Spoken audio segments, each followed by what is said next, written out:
Rolling like a geezer.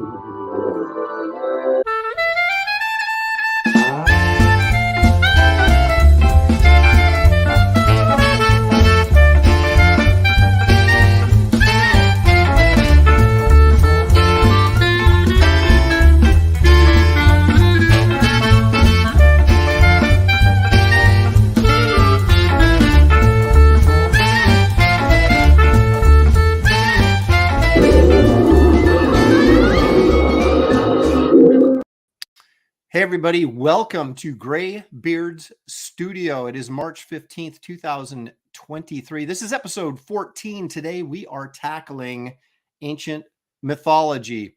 But I got to tell you, this is an exciting day because, ladies and gentlemen, don't be alarmed, but there has been a Bigfoot sighting, and we will be joined once again by the elusive but amazing Kelsey Shannon. But first, let me introduce the entire crew to you before we get rocking and rolling on this wonderful show today.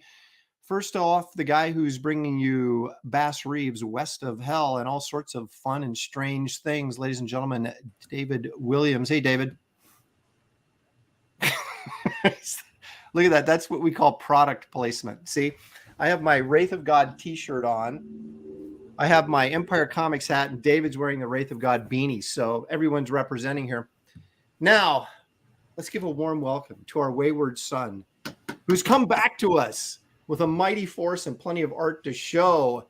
The man who's working on Nexus right now, ladies and gentlemen, the skunk ape from Louisiana, Kelsey Shannon. There he is. Meow, meow, meow, meow, meow, meow.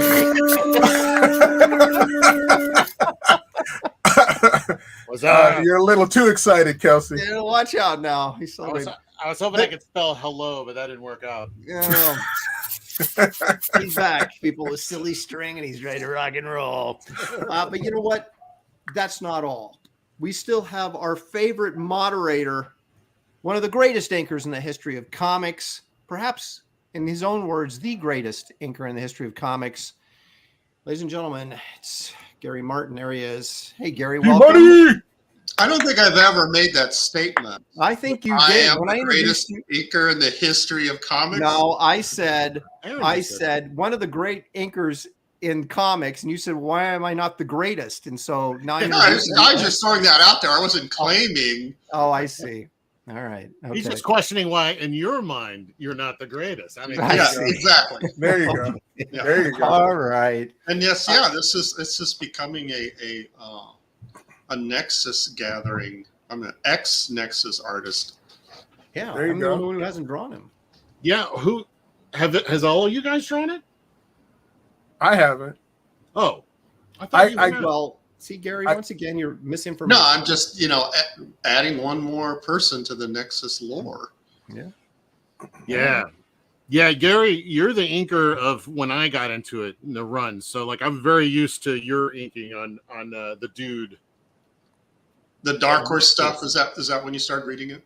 Well, I got into I'm pretty sure I got into it Dark Horse first, but like I had all the first stuff, and now I can't remember what I read first. But your stuff is the one that I always remember. You know, like what is it? The Wages of Sin, right? Yeah, And, Wages of Sin, GodCon. What else?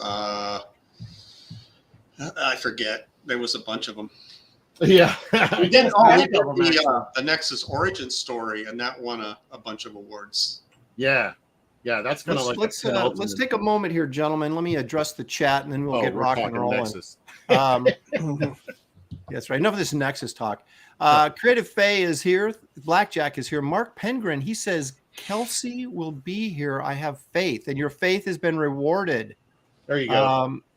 Creative Faye then follows up by saying, like the Phoenix, Kelsey will be reborn. There he is. Jasu is here. Repairman Jack. He says, yes, it's my favorite show. I set an alarm so as not to miss. Ahoy, David, Aaron, and hopefully Kelsey. And there he is. Ew, look at this. It's juicy. And Gary probably. Look, you got included, Gary. I'm going to have to put you in the credits now that I can expect you every week. Why do I see Aaron Lopresti doing a Minotaur this week? Well, you would be wrong. That's Sequential Treasures. Although that's not a bad idea. That would be a good one. Yeah. That is a good one. Frankly Zeros is here. Dan Genovese, the Pizza Man, is here. Blue Boy is here. Evil One. Ruby Jade 90. Folsom. I don't know if that's Folsom prison, but Bretsky the Great. Duck Bacon is here. I have never had duck bacon, but Had turducken. that's right, but never duck bacon. Bill Weist is here. He wants to know if Wonder Woman is considered Greek mythology. Not in my book. I've drawn enough Wonder Woman for a lifetime. Let's see Like here. unto Greek mythology. How about that? Yes, Unhinged is here. Let's roll through. Kelly 1481 says he's back. He is indeed. The crowd's going wild. Genovese says Kelsey. That's Kelsey Abstract Art. Mark Silvergrew says visiting my dad in Fort Myers. I'll catch you on the replay. Okay, Marcus, we appreciate that. Let's see. Red Wizard is here. Hachasaka Toshiro. Kelsey, thank the gods. Look at that. Showed up right in Mythology Week. How about that? I had to get some scale in here. Now, Blue Boy says it's always a great show when Gary the Legend arrives. See, there you're a legend, Gary. There you are. Okay, see, that should replace my old nickname of Gary Goiter. Gary the Legend. No, it's Gary the Legendary Goiter, maybe is how we can. Dang. That's why you're the legend. Oh, man. I've heard of that goiter far and wide. Yeah. Oh, let's see. Fearsome Bullet, the Gourd Pops, the Gourd Ox Pub is here. Ronan, look at that. Kelsey sighting. No blurry camera. I saw your video the other day and not one video of me. I'm like, I got a whole YouTube channel, Aaron. Come on. I mean, I'm going to drop that. Just for that, I'm dropping you in on one of these. Tarks9 all the way from Canada is here. Jay Dollarsign, Christian Zaffo, 40% Zed, Vero Frady. I couldn't even say that. Zaid Comics. Kelsey, is that you? It is him, indeed. Let's see. An Iodine 74. It's Wednesday, Wild Wrinkled Graybeard studio time. That's right. We may have wrinkles, but we bring the game, if you know what I'm saying. Everybody, hit that like button, subscribe, the notifications button, all those buttons down there. Hit them. Help us grow. Give Kelsey incentive to show up every week. That's what he wants. He wants you guys to hit that like button. preferably in the form of money, though. That's right. Or send cash. That'll always help. All right. Yeah, so that's the question. What percentage of the super chat goes to Kelsey? Well, as soon as I get one, I'll let you know. All right. I want to go around the horn here and share some artwork we've been working on that doesn't have anything to do with the show. And David, are you prepared to show some of your commission you're working on? No, but I can show something. Hold on. Well, I'll go to you last then while you're looking. All right, Gary, show us what you've got behind us. Everybody's been wanting to see that Marilyn Monroe piece finished, and also that shadow piece. But you got it on the okay. You got it. Yeah, I have the Maryland on screen. Oh so my goodness! Look at that. Are you freaking kidding me? So that's from the finished piece from last week. Right, which is right behind your right shoulder there. Yeah. Is that cross-hatching? Yeah, it's all cross-hatching. Yeah. Good Lord. With a brush. Oh, with a brush? Yeah. Yeah. Yeah, I use a brush. Can you zoom in? Let's see some of that fine work. Let me see. Can I zoom in? I think Gary has to zoom in. Yeah, Gary has to zoom in. All right. How do I hold on a I second? see a magnifying lens You up see there. the magnifying glass at the top of the pic? Yeah, that one right there. Keep going. Keep Yeah. going. Keep going, man. Reveal the secrets. One more. There you go. You can see that Oh cross my hatching on her goodness! face. Look at that. Wow. Golly, man. Look at those lips, man. Jeez. And that background, holy crap. Didn't your How hand many hurt? How many times did you cross that, do you think, to get How that many back on layers site? over here? Yeah. 6, I believe. Mm. Do you go one layer at a time? You do all Yes, one layer? I did, yeah, exactly. Yeah, just one Oh. layer, and then try to get a flat, gray tone, and then I'll put on another layer, depending on how dark I want to go. I have a lot of unfinished work that isn't even half as elaborate as this. I just I don't know. How do you stay at it? Just the idea of the finished product, or is it Exactly. Is it a meditation? Yeah, exactly. I know it's going to be hard going into it, and I just commit. Real quickly, Jimmy Reyes is closing out tonight his campaign, which is Dragon Rage. So you guys make sure you run over to Indiegogo and check that out as well. Okay, so Gary, you are available for commissions, correct? No. Yeah, forget I said anything. I'm just full up. I just if somebody wants to wait, longer than a month, maybe, but I'm pretty full right now. Well, how long does it take you to do one of these? This piece took me 2 long days. Oh, okay. That's not too bad. No, it's not too bad. But I mean, there's no background. It's faces. Yeah. And to be, except her hair, that took me like sheesh. Do you ever have to like refocus? Like, do you ever get like the phone's ringing, lawn guy's outside, everything, and you're just like, oh god, and you're starting to shake a little bit, starting to get a little fast, and you go, okay, calm down. Oh yeah, I have a tremor. I mentioned that before, and it comes and goes. And so if the tremor shows up, then I have to shut it down. The old shakes.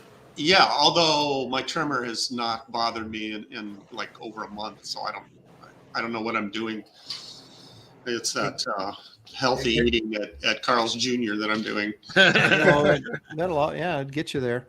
Hey, Gary, Okay. Hey Gary, is there any whiteout on that piece? A little bit. There's a little bit, I think, like on this strand right here, and then there's a little bit here, and this strand right over here in the hair. And I redid her fingernails. I didn't like her fingernails, and so I redid those. So that has white out on it. But other than that, that's it. Well, All right, let me see that shadow enough, piece. Let me see that shadow piece. Oh yeah. Oh, you don't have this one scanned? No. Big. All right. So Now you see how loose it is. This is a recreation of a Wrightson piece that was used as an ad for the Shadow comic book back in the early 70s. And Wrightson was originally going to be the artist on it, I can't remember what the circumstances were that caused him to drop out and Clue to take over. But what a great freaking piece that is! I love that piece. Great lettering too, man. Dude, so good. What do you like more? This kind of more loosey goosey stuff, or like the super refined? I lean toward the tighter stuff. The loose stuff, I like looking at it, but for me, it's hard to do. Did this feel like out of control? You're just exactly. It's Wrightson looked like he was out of control, but he wasn't. It was masterfully controlled, and that's when you're loose, you kind of have to not care about the result.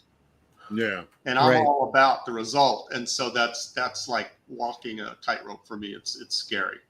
That's been the biggest challenge for me on Wraith of God, is everything I'm doing is so loose relative to what I used to do. And it just drives me nuts because I'm like, it's a different mindset, and you're like, this doesn't look good. But you go, yes, it does. It looks good for what it's supposed to be, but it doesn't look like, it's just two different things. But that's a great piece, man. And that's a credit to you, because I know how tight and controlled you are, like on that Marilyn Monroe stuff, to be able to.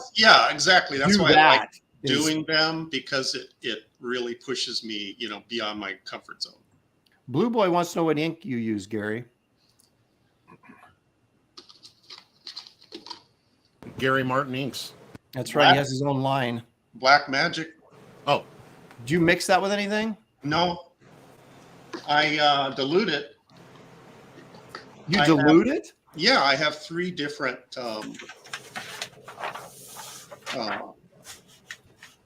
darknesses. I just not like Carl Story, who's like a chemist of ink, you know, where he's like pouring in a little of this and a little. No, That's what I do. I have one that's diluted with water quite a bit, and that's what I do the feathering with. Okay. And then I have one that I do the line work with, which is a little bit darker. That's like right out of the bottle. And then I have one that's been aged, with the cap off, and that Right, so it's really dark. And that's what I use to fill in the blacks. Okay. Yeah. Wow, look at you go, man. That's amazing. So I like the blacks nice and dark. How do you feel about that, David? How do you feel about David and I blacks were being talking nice and about dark? I like my coffee. That's why we get along. Okay. But All right, let's. That's why I like black magic, is because you can just use water to dilute it, or just leave. That's the what cap Gary on. used to call me when he would ink me. He would be like, "Oh, black magic." Black magic. All right. Speaking of black magic, let's see what David's got on the old table here. What the heck? All right, David, the floor is yours. You're telling me you're doing this just for fun. I'm gonna kick your butt, man. No. This was a commission, and Golly. 11 by 17, 11 by 17, 11 by 17, Oh my 11 by God. 17. So it's Gotham's Guardians. It moved away from just being merely the Batman family. So I was using people who protected Gotham at one point or another. So you have all your bird people up in front, and then it goes to the associates and stuff that were a part of Gotham. And You got Zorro in there. well, no, that's Cavalier. Oh yeah, you're right. And Cavalier was a bad guy who turned to be a good guy, and Batman. Yeah, Tim Sale did a good story of that, right? Yeah, exactly. Hmm. And so, but it's a wink to Zorro, because Zorro was the thing that inspired Batman to become. Like Gray Ghost. Yep, there you go. Same thing, yeah. Got Gray Ghost right there, right behind him. Always like Gray And Ghost. so all of those people start at, towards the beginning. You got him in the crack. Yeah. You got Lucius Fox and Emily Thompson and Alfred and his parents. Oh, The man. original Batgirl and Batwoman. Eyeballing the new so-called Batwoman. No, I'm just The kidding. birds of prey. I like how you Yeah, got. to take her I like out. how you got his parents kind of standing away from the crowd, looking on. Yeah, Yeah. let's stay out of this. Yeah. They got And this. all the modern, sidekicks and all that kind of stuff is kind of pushed towards the background. And I got Etrigan the Demon and the Creeper up there, and With Green Lantern, his hair. the original Green Lantern, because he was based in Gotham. So I got it all in there. So I got the Outsiders in here. How long you been working on this? Not long at all. No? No. And I'm hopefully going to get this done here quick, because I got to do the villains also. Oh, So. geez. Well, you started the villains, didn't you? Yes, I did. Yeah. Okay. Joel Nasher is asking, where's Ace the bat? I was actually thinking about putting them in here last minute, but dogs are down there. But I was thinking of putting them right over here near at this. Alfred or something. Is this even too big for your desk? Yeah, it is. It is. It sounds like you're knocking stuff over every time you Yeah, the paper's hitting the mic. So yeah, it's huge. So each one of these is 11 by 17. So Wow, man, how do you keep the scale of everything? I mean, they're even like getting smaller as you get further back. But I mean, you just eyeball that, or like? yeah, I mean, you do a rough layout. Here's the Yeah, let's see the rough.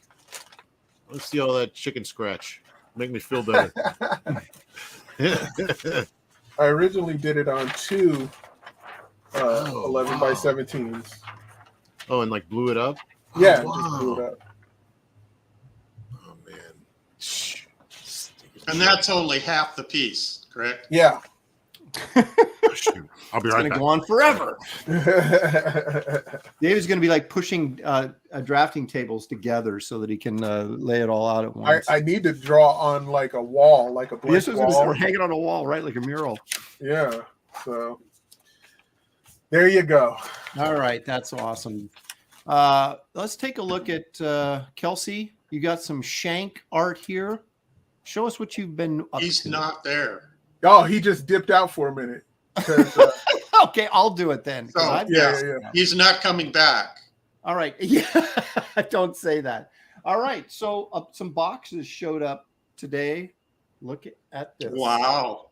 So the shirts came in. Looks a little washed out because of the lighting, so I That apologize. is so But awesome.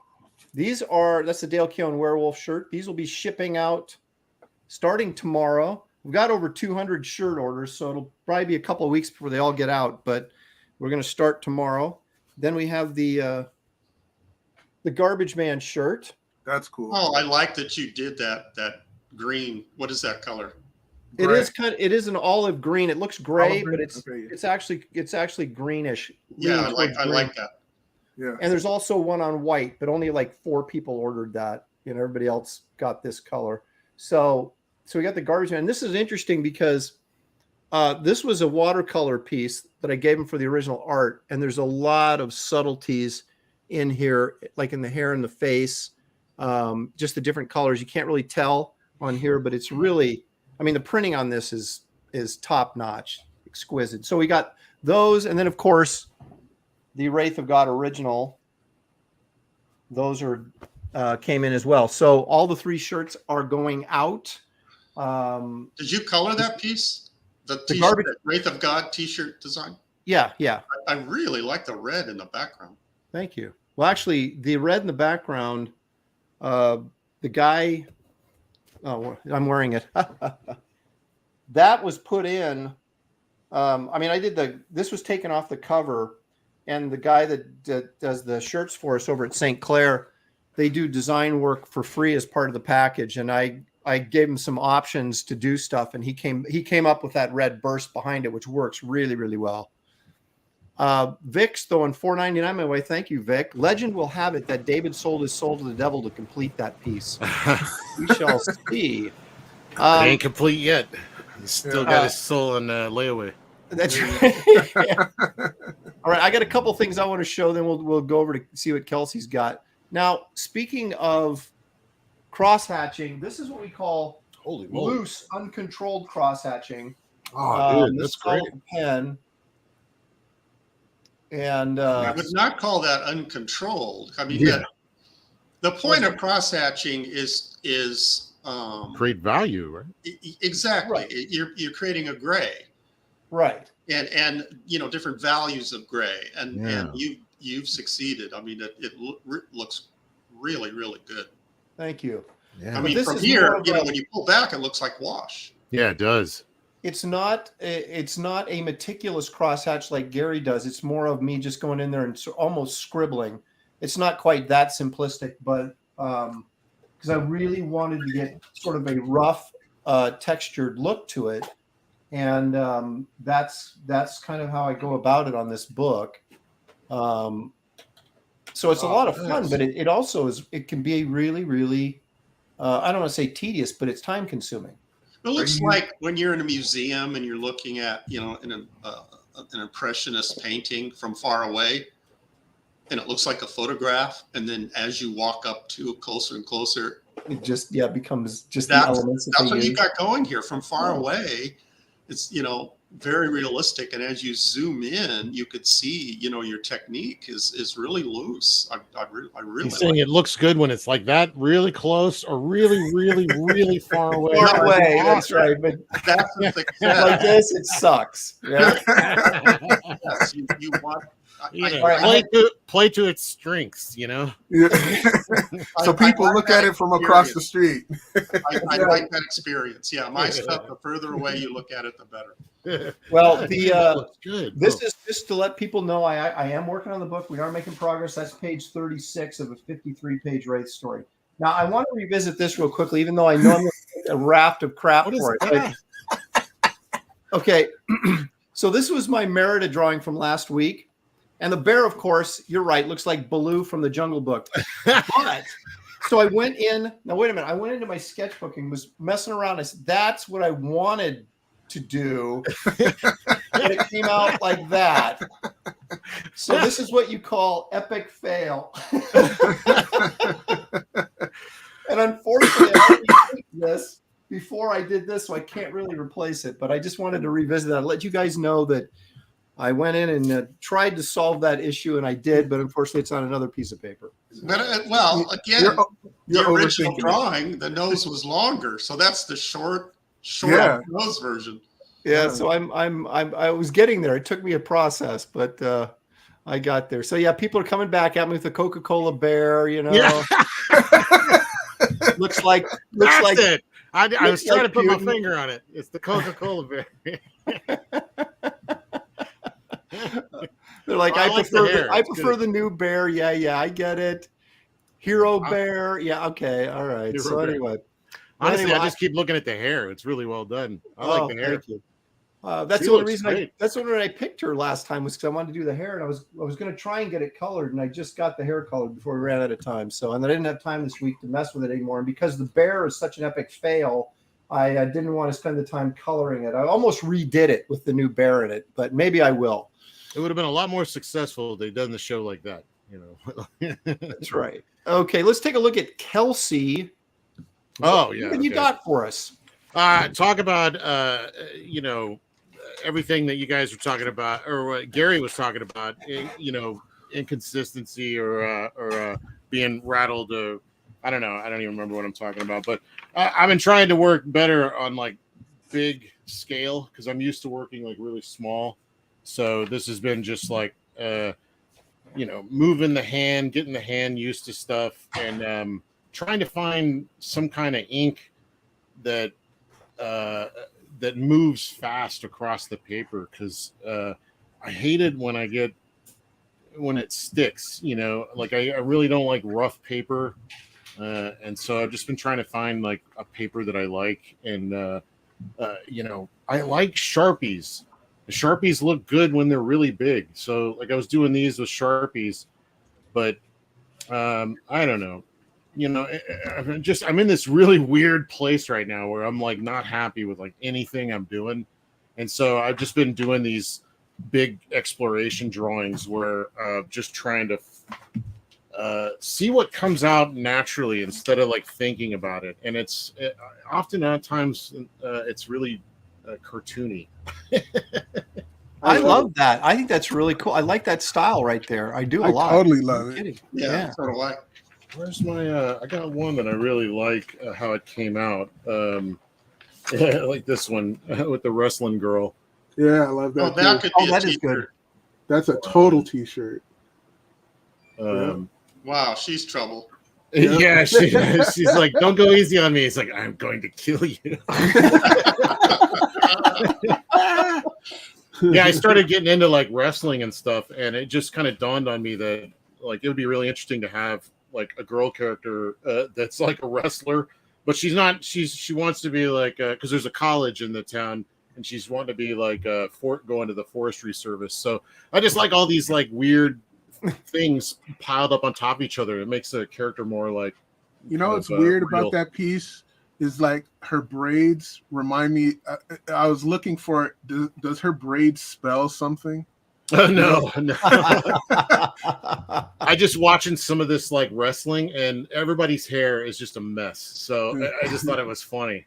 Well, dude, you got a killer Frazetta butt going there too. So yeah. I had to work on that from that one episode. I was looking for some of that stuff. I don't even know what I did with all that. Han DDN Chanelli says, I'd be happy to draw like Kelsey on his worst day. There you go. I appreciate that. Yeah, it's just like I don't know. I'm getting bored and I'm wanting something fresh and like different. And I don't think I can like design it on purpose. Like I really want it to come from like inside. And I don't know. I haven't done that kind of thing in a while. It's always like trying to live up to some other expectations. So living up to some of my own, that's different. Evil One says you're a pro, Kelsey. Don't overthink it, bro. Thanks. Here's an old one. I love that. Splatter. Very messy. Very, very messy. So the people that don't know, this is your creator-owned project, Shank, that you just showed us drawings from. Yeah. And you know, it's kind of hard to describe. I'm just working on. Here's some like weird ones. Trying out weird style. Kelsey got that name from watching me play golf. Yeah. I love that. You've got like a myriad of styles here you could work in, and I really like this too. It depends on what direction you want to go with the. This is a lot of ballpoint pen too. Like I was like, I want to do. I also had this idea where everybody's hung up on like tools and stuff, and I'm like, I wonder if I can do stuff just from things I bought at Walmart. You know, so that's why I was doing like, you know, just paint. That's what you always do. Well, I know, but it's like it's been a kind of a mission of mine for a while, but I keep falling back. I keep getting scared and like falling back to computer land. And I'm like, no. I gotta keep at this. So no, it depends on what mood you want the book to have. Cause this is like really almost sort of edgy and creepy looking, where the other one is a little bit more fun. And, you know, what's weird is there's all of that in there. So like, I don't, you know, I'm really torn in a lot of directions. And so, I don't know. It may end up being like a Sienkiewicz book where it's like it's stapled together and like, you know, just everything thrown on the wall. I don't know. We'll see where it goes. But I need to start doing it. I'm getting a lot of this stuff out of the way. You know, Nexus and things like that. Some covers I got to finish up. And then I'm just going to start doing live streams and just exploring my pain with anybody else that wants to watch. Hey, that's what this is. That's what we're here for, Kelsey. So, bring it. All right, this is great looking. Well, maybe stuff, it'll be some form of accountability. So, that's right. There you go. All right, gentlemen, let's get rock and rolling. Gary will manage the chat for us. Okay, so Kelsey, have you made up your mind, or are you still? Well, I mean, if you guys, I was thinking Medusa because like an image popped into my head like right away. So, all right, I figured I'd go with that. And of course, David's going with Hercules, and I am going to go with Brave again with the correct bear. No, that's make the bear right. It's not mythology. I'm so tempted to redraw that right now to get that bear right and then move on to. But I'm going to do Neptune. Because I got a feeling. So there you go. All right. So let the okay. So speaking of larger than life, I was watching today, or half watching, the 1960 version of The Lost World. Oh, have you guys seen this? It they Claude Rains. Is that Harryhausen? No, they used lizards and they like dressed them up. Oh, that's right. Yeah, real lizards. Yeah, I know. But then they had this one lizard and this little alligator fight, and they were actually fighting. Yeah, like I don't think they can get away with that today. And of course, they discovered this super hot cave girl, right? That one of the guys fell in love with, and they had to save her and bring her back to civilization. But it was sounds like a great movie. Oh my gosh, Michael Rennie was in it, and like I said, Claude Rains was like the lead scientist, and then guy from 20,000 Leagues Under the Sea, David Hedison, was in it, and it was it was quality, man. I couldn't turn it off. See, I was oh man, what's the ones from like the 60s or like B movies? Which one? Oh shoot! At the Earth's Core. Does that sound ring a bell? Yeah, At the Earth's Core, where they had like stop motion and stuff. I think. Well, there was what's his name that played Grand Moff Tarkin was in it? I think. Pat Boone was in one of those. Yeah, gosh, I got those on DVD somewhere. And right, Gary's talking about there was one in the early 70s with Doug McClure from what Western show was he on? The Virginian or something? No, that was Lee Majors. Who was Doug McClure? Was in one of those. Was he on Bonanza? No, what was he on? It was like High Chaparral, or I don't know. One of those. That sounds like a name that like Phil Hartman would say, Doug McClure. Sounds that name, that quality. Well, he did a series of those because they did and they were right in the 70s during that like big when they were doing all those animals take over the world kind of movies. And so he did like The People That Time Forgot. Doug McClure was in that one. And then there was another one he was in. And then there was this TV movie called, was it The Devil's Triangle or Satan's Triangle or the Bermuda Triangle? One of those things. It was a TV movie, and it turned out that that's where the devil lived. And Doug McClure was in it, and they took the boat, and he faced off against the devil. It was the devil and Doug McClure tonight. I'd watch that. I gotta get my camera set up here. I've got this bendy arm, and I can't quite. That's what I think we want to go right there. Yeah. I'm giving you guys plenty of head start time as I mess with this camera. There we go. You want to try the experiment of me sharing a little video clip? Yeah, let's do it. See if it get me even farther behind these guys. All right, here we go. Let's see if this will even work. Good plan, Gary. This is what if David and Aaron shared a studio?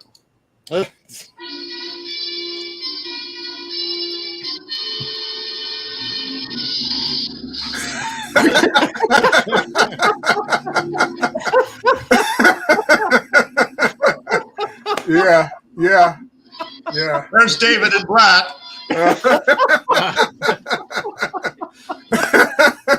Sword of freedom. Oh, Remember, this is not a competition.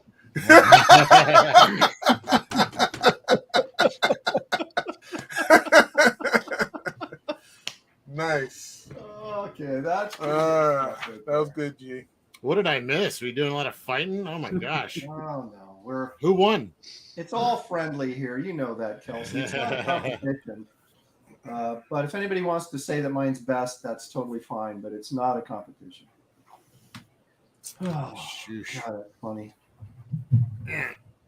What was that actually from? Because that was a movie. Sword of what was the title? Oh, that's right. Yeah, Swords of. It's really crummy movie, but that opening sequence is just like that reminded me of Studio Source days where you're drawing and a dagger comes flying in. That sounds like a story. Wait a minute. A dagger flew. There's more than just a few stories, that's for sure. Well, what are some Studiosaurus? What was that? Who was in that? Who wasn't in it? It was me. It was Gary. It was Randy Emberlin, Carl Kiesel, Ron Randall, Terry Dodson, Rachel Dodson, Matt Haley, Tom Simmons, and Matthew Clark. Oh.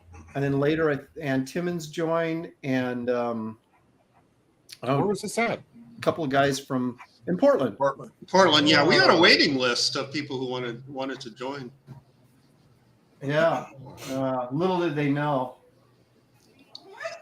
Little did they know what? I'm only getting part of the story here. How tragically it would end. Oh. Well, how tragically did it end? Oh my God! You keep opening doors here that I can't just leave those. Okay. Well, I don't really want to throw anybody under the bus because I've sort of. Yeah, we really can't talk about the studio without dragging somebody through the dirt. Yeah, well, what happened was we talk about Gaijin Studios. It was all Cully's fault. Yeah.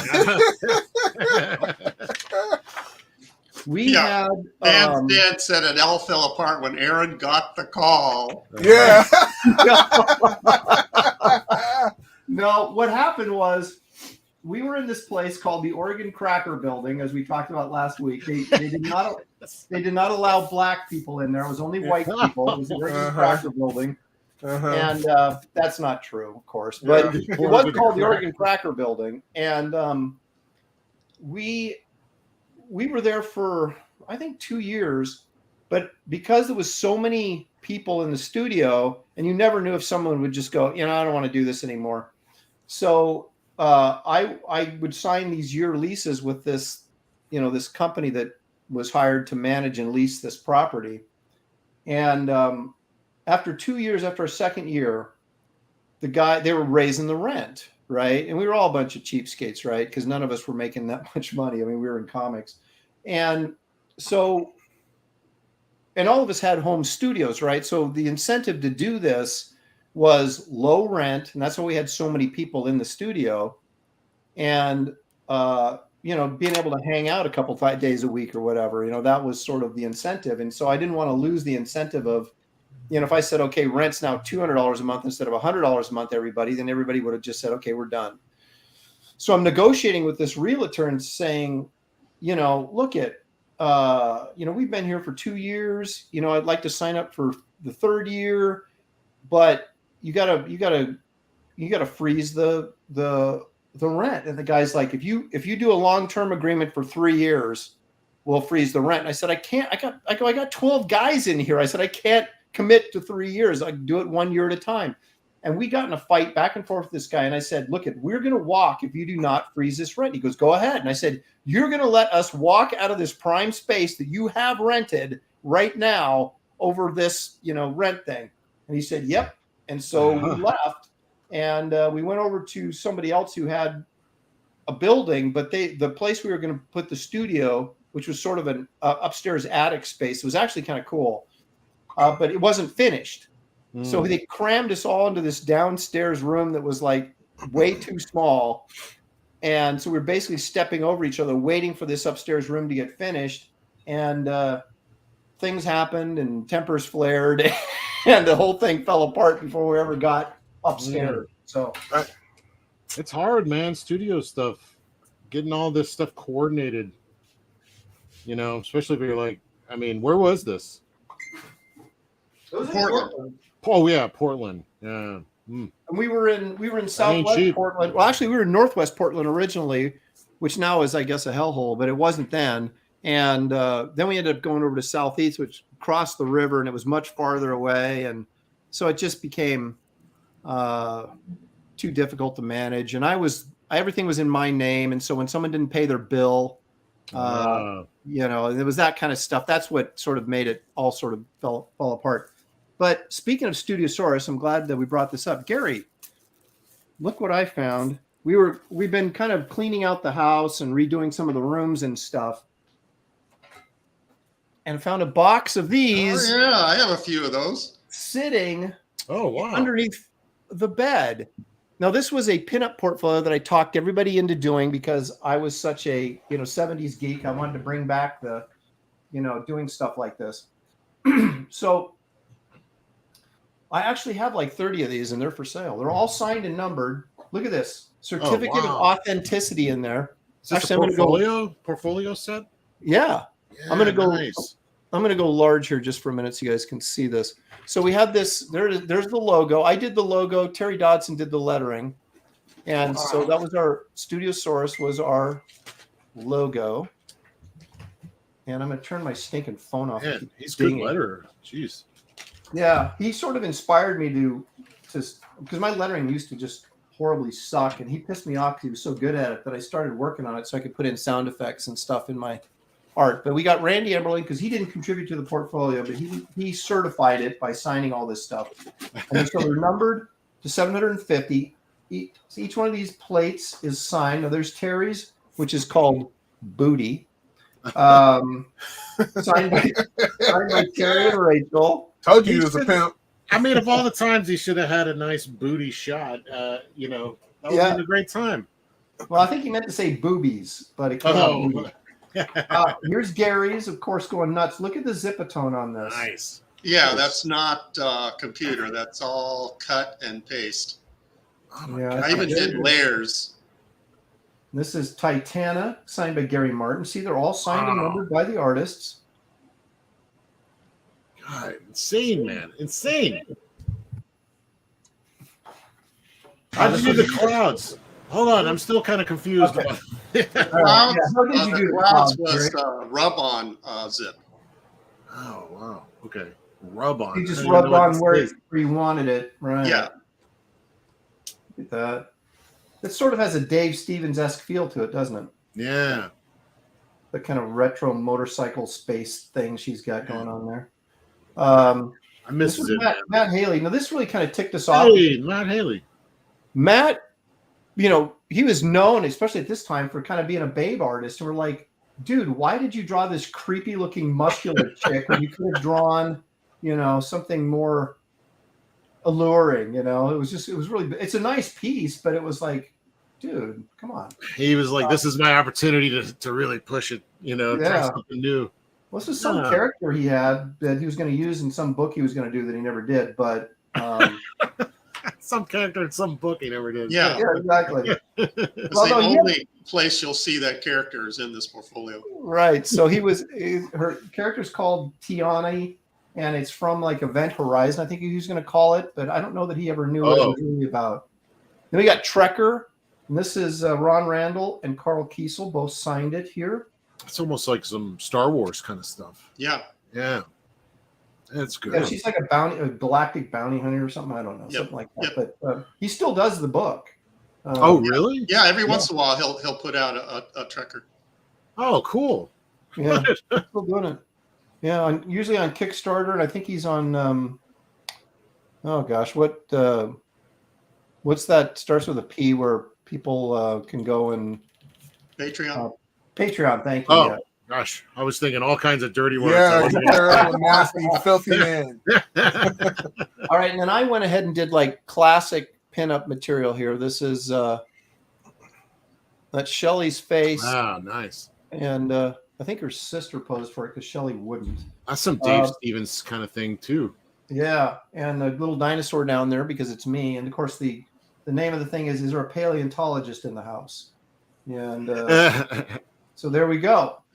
People in the chat are asking if these are for sale. They are for sale. I got to figure out shipping because they have to be shipped flat. So shipping could be as much as like $20 on these.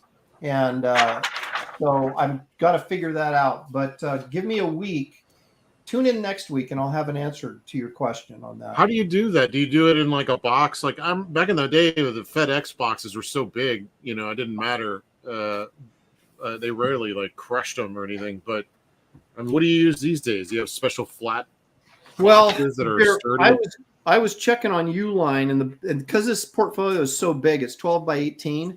They have 12 by 18 boxes, but they're exactly 12 by 18. So I would need one that's like 12 and a quarter by 18 and a quarter, which they don't have, which doesn't make any sense. But so I'd have to go 19 by 13, I think it is, or something like that. And then it's like the box is a little thicker, so it's like a 3-inch instead of a 2-inch box. So then I'd have to put cardboard in there so it didn't move around. So I think just the box itself would be $5 worth of material just to pack it. Yeah, and whatever the weight is. It takes a good 20 minutes to package one of those. Yeah. Well, if I get the boxes, the pre-made boxes, and I get the pre-made cardboard cut to the size, which I can buy it that way, then I can it'll be much faster. But it's expensive. But yeah, so I don't know what I even would price these at because they're obviously way out of print. But I'll figure it out and make an announcement next week on that.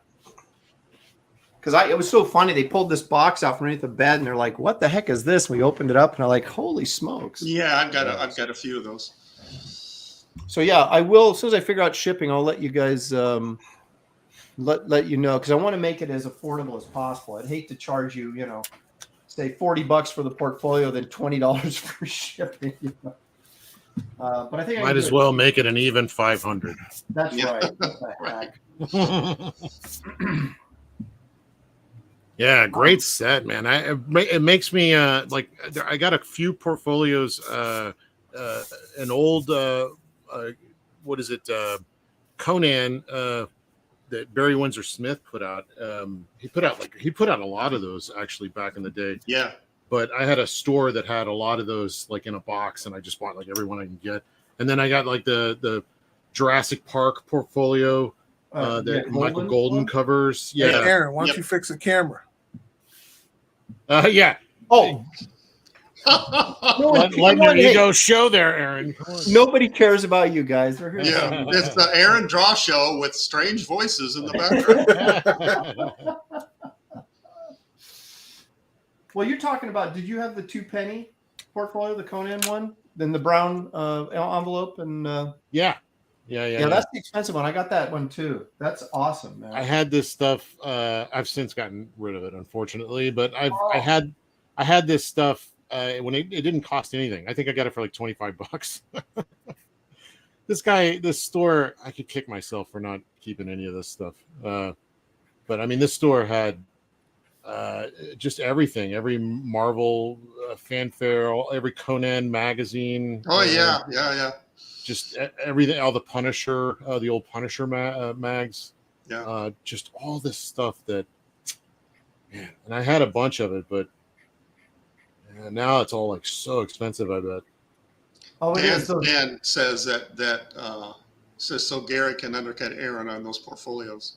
Whatever you're selling yours for, I'll sell mine for $5 less. I guarantee you, Gary doesn't want to package them though. Yeah, that's right. You have to pick them up. And GJ Martinez says you got to look around your house, Aaron, for goodies. Well, I've got, look under your bed. Well, it's been a while, obviously. I've got a bunch of what Kelsey's talking about, those old portfolios. I have, I got all the Rights and Frankenstein ones. I've got I have all the Rights and portfolios. There's one that he did that has a Frankenstein piece in it that is not, was never used in the book, and it was just for that portfolio.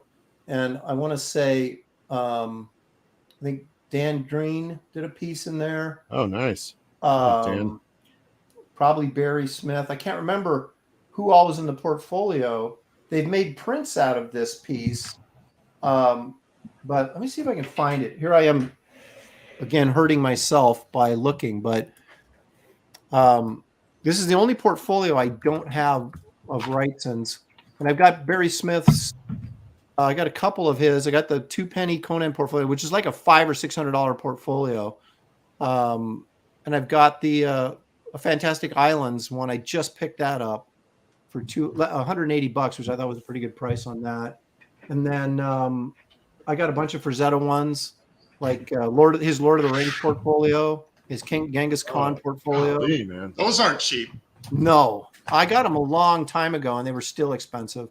Let me see here. I miss those. I mean, I don't see a lot of portfolio stuff anymore. Or, I mean, I don't know what the draw for it would be, but I always liked them. Me too. I want to do that stuff, but I don't know what the audience is anymore. Well, it kind of switched over to artist edition books, but like that's so much more expensive to produce, and That it's might usually be a CG artist project.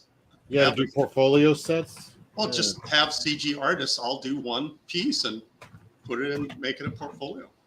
Well, one of the things I thought was sort of the death of the portfolio and the limited edition print to a certain degree was that we were all on, well, not me, I wasn't there, I was in the 70s, I was a kid, but they were, everybody works on a deadline, right? And it's like you can only do so much quality work on a comic book, but the idea was they do these portfolios and they'd spend extra time and do something really elaborate that you couldn't see in the comic. Yeah. Well, nowadays everybody like bleeds all over their comic book pages, and you do a portfolio and it's really not all that different than anything you're seeing in the comic. So I think maybe that has something to do with it. I don't know though. I mean, that's just speculation on my part as I frantically look for this Frankenstein piece. I don't know who's in the mainstream bleeding over their comic pages right now. Well, okay, but over the last, 10 or 15 years, the level of work in comics has been, actually the last couple guys that I saw that, I mean, they just almost made me want to quit is what's his name? Stuart Eminem, who I thought was doing some of the most complete modern comic book work I've ever seen. Oh, yeah, I mean, brilliant. It's so complete. The storytelling's good. The figure work's good. The design's good. The shots, everything about it is primo. And the other guy I've been thinking about is Samney, Chris Samney, another like very complete, all-in-one kind of comic book artist. But I don't know. It's well, no, but you look. I don't at know if those it's guys- like pushing the envelope. I mean, it just seems good. Very good stuff. Well, I just think that,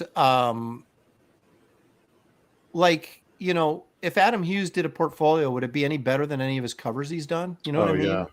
That kind of thing. And so and people then, where's it?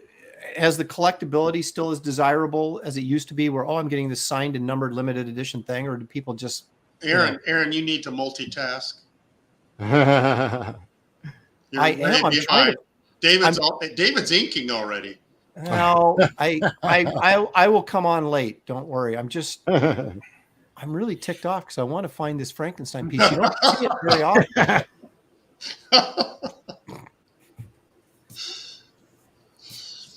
You don't see it very often, and it's like a side view of Dr. Frankenstein working on the monster. Excuse me, and it's partially obscured by a bunch of vials and stuff in the foreground. And it was he did a portfolio with there was 4 or 5 other prints in it by other artists. They weren't studio artists, they were in the studio with him. But that's the one that I don't have, and it's like super expensive. But there's an Edgar Rice Burroughs portfolio where Wrightson did this. He did a piece from the Monster Men story, Edgar Rice Burroughs Monster Men story. And that has Kaluta, Dan Green, Wrightson, and I can't remember who the other guy is in that portfolio, but it's Jeff Jones. And Wrightson's piece right. by far the superior piece. Which one was it? See, okay, I'll look it up real quick. This is Perfect. gang up on Aaron. He's They do this to me. This is what we missed about Kelsey, is David and Kelsey teaming up on me to get me distracted so I don't drop.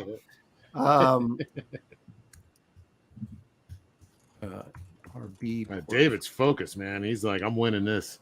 But he never talks, man. He just works, and then he's like, What's wrong with you guys, man? How come you're not done yet? We're like, because we've been, conversing. Wait a minute. You're talking about the guy that finishes next week. So well, he's changed his ways since you've been away. Oh, he changed his technique. So now he's like, he doesn't say anything, and then he's like done, and we're over here jabbering about, the Lost World 1960 or whatever.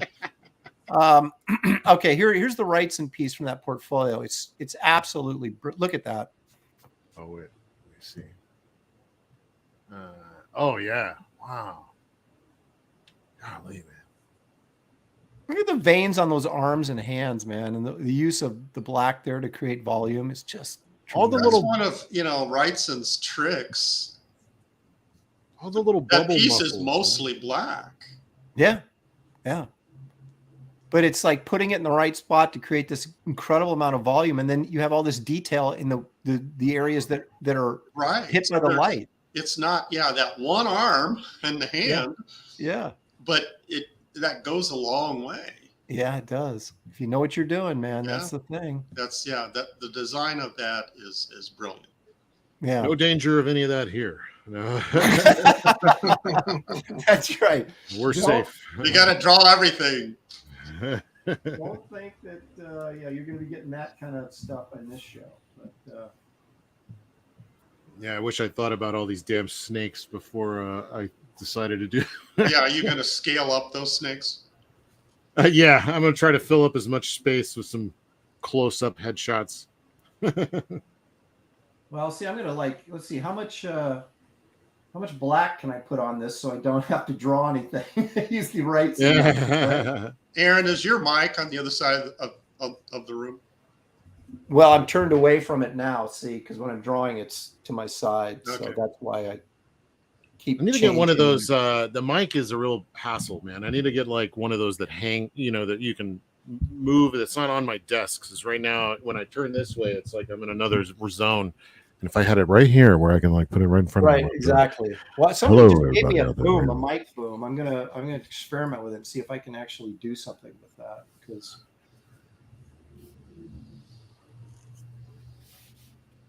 that is the problem, because my my desk points away from the computer. No, The one I'm drawing on points away from the computer, so I'm talking away from the mic. Art of Roy says that Dale Keown credits Wrightson for his style. I didn't know that. Is that true, Aaron? I could see some of that.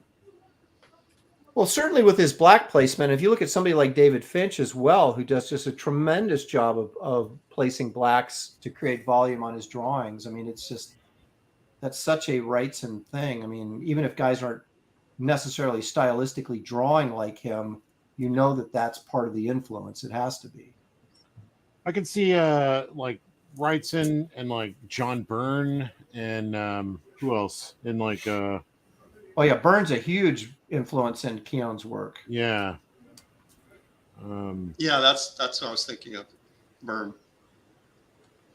Yeah, that's not a bad mix though. Byrne mixed with Wrightson, you know. Oh yeah. Good combo, because you got your real good structure with Byrne. And then you got that wow factor and the muscles and the shadow and the intensity and stuff of Wrightson. Yeah, that was the thing with Wrightson, man. Was just, I always felt like his work was so had so much weight to it, you know. And that's the trick, is to, when you're doing a two-dimensional drawing, which we are on a flat surface, it's like, how do I create three-dimensional volume with this? And he was so great at that. I always saw Wally Wood as being really great at that. And yeah. I see a lot of that, like black placement, Wally Wood type black placement in Wrightson stuff. Well, you know, he had a huge EC influence as well, you know. Yeah. A lot of those guys were really good at that. Of course, they were drawing horror comics, or comics, at least, you know, atmospheric type comics. And that was really important. The level of work those guys were doing on EC books was, you know, in comic books, was nuts. And then they always had those, you know, all those stories all felt like they were all 9-page grids. Can you imagine doing all that detail and having to do like a, you know, a 9-panel page every time? Oh, just stuffed full of details. And the one benefit is that it is structured, and then as long as you could fit it in that panel and have that big space at the top for all that engineered lettering that they did. Yeah. You know, it's pretty cut and dry, you know, like we do a lot of, you know, page composition in addition to panel composition, you know, like we're big panels, small panels, all this stuff. They had that relatively, I remember Bruce Timm talked about this when he was doing Mad Love, where he was like, he used to do crazy panel layouts, and he stuck to the, I guess, 9-panel grid for that, and how he said how much it freed him up to just kind of focus on the storytelling and like what's in it. Yeah, wish I could do that. Well, it took me a while to the one thing that really sort of opened my eyes storytelling wise was that, you remember that werewolf story that Neil Adams did in the was it Detective or was it Batman? I think it was No, it was Batman. Where Batman fights that werewolf, and the cover's got that like 3 or 4 panel sequence on it, which is really dumb. Could have been a great cover, but they used like, you know, every once in a while they would do that. They'd put like it make it look like a comic book page on the cover. Yeah. And that story, there's like a couple pages in there that are pretty basic layout wise, panel wise, but it was the angles that he chose to draw certain actions from that created the dynamics within those panels, right? So it wasn't the floating panel here and overlapping panel there, but it was like low angle here, how he cropped Batman in this panel and things like that really made it really interesting looking. And it was more about what was in the panel than what the shape of the panel was. Yeah. Hen Schnelly is asking if anybody's done work for RPG or D&D games. No. No. I wanted to. I wanted to back in the day. I was really into like D&D and Shadowrun and things like that. And I remember Tim Bradstreet did a lot in Shadowrun books.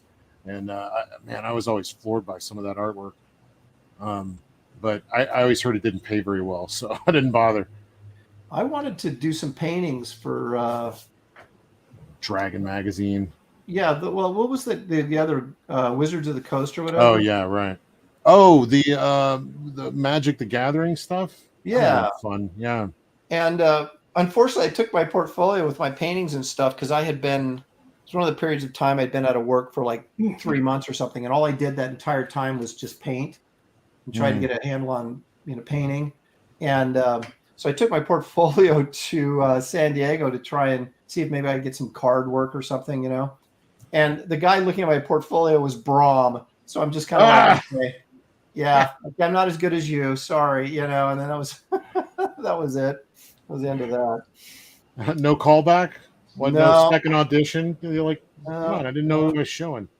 He was very kind though. He didn't go, this blows. He was just like, no, it's good stuff. Thanks for sharing. You're like, when everybody says, hey, thanks for sharing your portfolio, you're like, okay, that's good luck to you in all your endeavors. That's right. They're asking me to leave at this point. Dan is saying that David did a cover for a RPG game that he published. You remember that, David? I think so. He's done a lot of things. I can't keep up with all of it. Blue Boy is asking my favorite hero villain in comics. My favorite, I don't know about hero. My favorite villain is Stan Lee. Funny. Damn.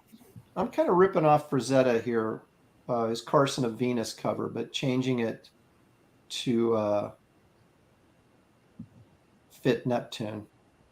So you guys will have to forgive me, but everybody's going to Carson of Venus. What are you talking about? I go, nothing. Yeah, who are you ripping off? What are you talking about? Who's Frazetta? Don't worry about it. No problem.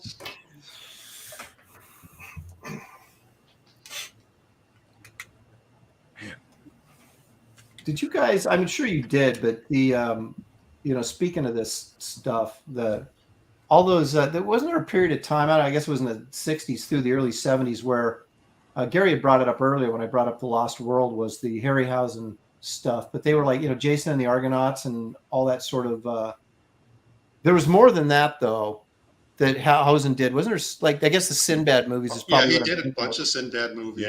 And he did what's the one with the giant lizard and terrorizing the city? What was that called? Oh, the Beast from 20,000. Yeah. Do you guys remember Mysterious Island? I remember the name.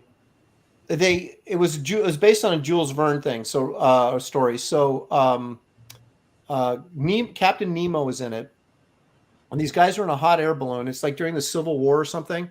Okay, and it's coming back to me. They crash on this island, and all the animals are giant. Like there's giant crabs and there's I remember that. Yeah. And Captain Nemo has his sub there, and there was a giant underwater octopus thing, and that's it. It came from beneath the sea. Mm-hmm. That's what I was thinking of. I forgot about 20 million. Yeah, this miles to Earth. Yeah, that guy was cool. Oh, he's so great. I mean, the Emir is what it was called. I've got the statue over here. Oh, cool. Yeah, that's one of the greatest designs, monster designs. Yeah, it was so weird. It was like, it turned out, started off this little tiny thing, right? And then he kept growing, right? And they had that big fight. Show that more. Oh, I love that. Yeah. Oh, yeah. Very great. cool. That's awesome. Yeah, this. I got this in a comic shop like 30 years ago or something. I don't even know who made it, but oh wait a minute, here we go. No, it just says copyright Columbia Pictures. I got this in 2001. So you've got Studiosaurus portfolios under your bed, and you sleep with that. Yeah, that's how it works, man. With the old the Emir, but this is the small Emir before he gets really big and battles the circus elephant. Remember that a circus elephant escaped? Yeah. I was looking at some models, action figures of the skeletons in Jason and the Argonauts that come to life and fight them, swords and shields. But this is like that was awesome. bucks, and that's too much to spend on a skeleton action figure. Yeah, you should say, should this be cheaper? I mean, you don't even have the whole thing there. It's just, right. It's just bones. That's right. It's like, why is this so expensive? It's really cool, though, but I can't justify that kind of money. I met Ray Harryhausen at Cartoon Network. Whoa, that's Really? crazy. Yeah. Please elaborate. Yeah. Yes. It wasn't like it was an intentional meeting that he was being toured around Cartoon Network, and he was coming out of the elevator, and I was walking into it, and I was like, man, that guy looks just like Ray Harryhausen. and sure enough, it was. I was like, oh, Ray Harryhausen. He said, hey, young man, how's it going? And he shook my hand. And it was like, what are you doing here? And the people were like trying to shuffle him away. But he took a moment just to say, oh, yeah, they were touring around this wonderful establishment and blah, blah, blah. He's like, he was nice. He was a nice guy. Wow. David, you might have been there. I don't know, Gary, if you were there or not, but do you remember that there was a year at San Diego where Mark Hamill was walking around filming some sort of weird documentary? I was sitting next to him in Artist Alley when he was doing that. Oh, wow. My Mark arm, Hamill? yeah, my arm appears in his That's funny. Well, I was walking around looking at comics, big surprise. And he was out there with Ray Harryhausen in front of somebody's booth interviewing Ray Harryhausen for this thing. So I stood there and watched, but I didn't actually ever meet Harryhausen. Did you see Gary's arm? I saw it. If you see the film, that film that he made, my arm is in it. That's funny. Did you have to sign a release for that? No, I got scale. Your arm is like, what is my per diem for this? Yeah. Remember, Aaron, the Portland show that Mike Richardson put on, and Mark Hamill was one of the guests, and there was a party afterwards, and we're all kind of standing around talking, and Mark Hamill was talking to someone, and then he went off to go to the restroom, use the restroom, and he walked into the women's bathroom. And then he came out quickly and looked around, found the men's bathroom, and as he's walking to the men's bathroom, someone said, "Luke, use the Force." And did he shoot a dirty look? Oh, gosh. I'm trying to remember. Luke, use the men's bathroom, will you? Yeah. Now he'd get applauded for using the wrong bathroom, but back then it was still a little bit taboo. So as I pull out my lightsaber. That does sound vaguely familiar because we had those parties like after the show all the time. Whoa. And I remember being at them. I don't remember a lot of details for some reason. I don't know. Maybe I was like bored or something. Were you at that party, the one with Hamill? I can't remember if I was or not. That sounds familiar. That story sounds familiar, but it may have been because you told it to me before. I don't remember if I was there or not.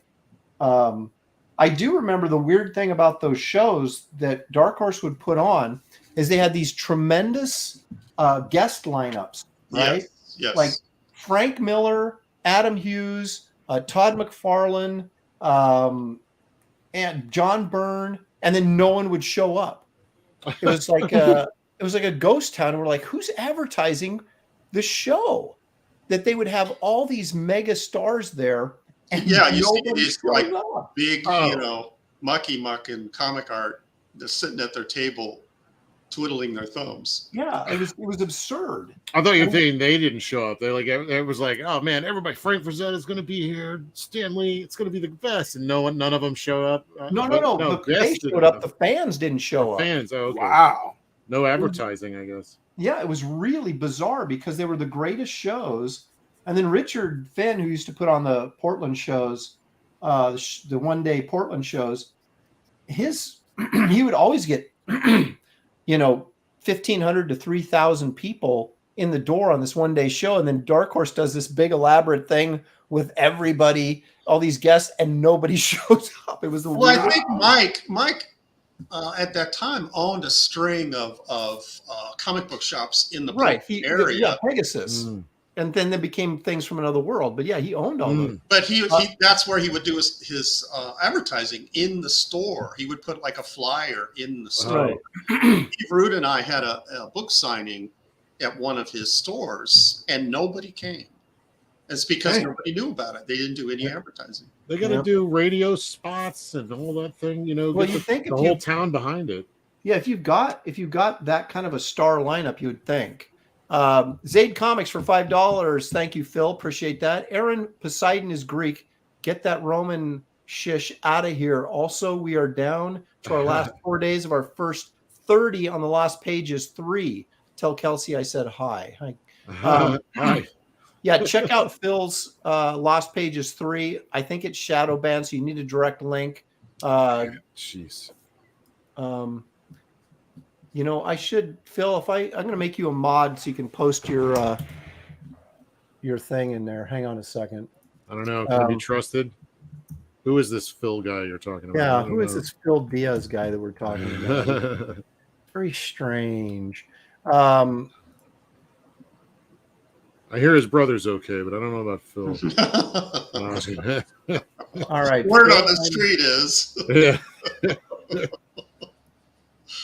There you go. You are now a mod, Phil. So go ahead and post your link in the chat. All right, where am I at here? While we still on the subject, hold on a second. Somebody's making a comment that should be read. The Gourd Ox Pub, Dan Boveus. Oh, I love that guy. I say Bouvier. Dan Bouvier. Yeah, I butchered it. I knew I would. Painted the Hydra scene from Jason and the Argonauts, the Skeleton Soldier scene, Sinbad versus Shiva, and a bunch of others. Really? You post that on Facebook or something? Because he's got a real limited web presence. So I have not talked to Den Bouvet in ages since he was working on that Alien thing. We hung out. So good. It was me, him, and I know. God, I can't believe I can't think of it. What does it matter? What's the story? Okay, anyway, so me, him, and this other guy, Ken Stacy.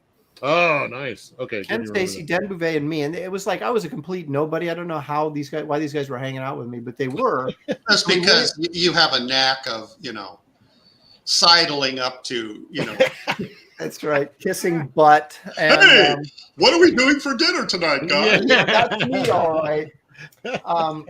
So anyway, we were going around to these different parties and stuff, and we went into, I think it was the Dark Horse party, and there's Frank Miller. And so we go up to him because I guess Dan knew him, right? Dennis knew him, and so he was up there, hey, Frank, and then Ken knew him. And so they introduced me to him, and I was like, hey, nice to meet you, big fan of your work. And he said, thank you very much. I mean, he was really nice, Frank Miller was. And so we sat there and talked for a while, the four of us. And then here's the classic. All right, Gary, you'll appreciate this. Randy Stradley comes walking up, right? Who, I don't know, is he still at Dark Horse?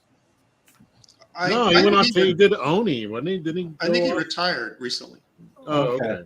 Yeah, I thought he left a while back. But anyway, he comes walking up, and in typical Randy Stradley fashion, he's like, hey, Frank, and he's talking to all these guys, and he looks at me and he goes, hey, Aaron, what are you doing here? Right in front of all these guys. That's what he says to me. I was going to say that as a joke. Hey, who is this guy doing here? No. No, I don't think it really was a joke. It just didn't come out right. He was like, very nice to see you, but it just didn't come out right.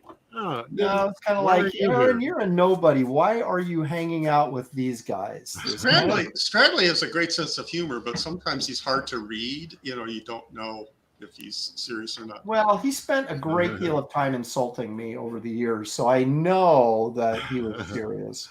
He might have been joking, but he was joking serious. You know what I mean? You got a super chat, Aaron. Oh. It's Randy Stradley. Are you still around, huh? Still doing this stuff? He goes, what are you doing on the show, Aaron? Yeah. Evil One for $2 says, any stories about Chris Claremont? Seeing him soon. Oh, I got stories about Chris Claremont. He's a rascally one, right? And he kind of like, I've heard a lot of different kinds of stories. Nice guy, but like can be kind of a prickly pear.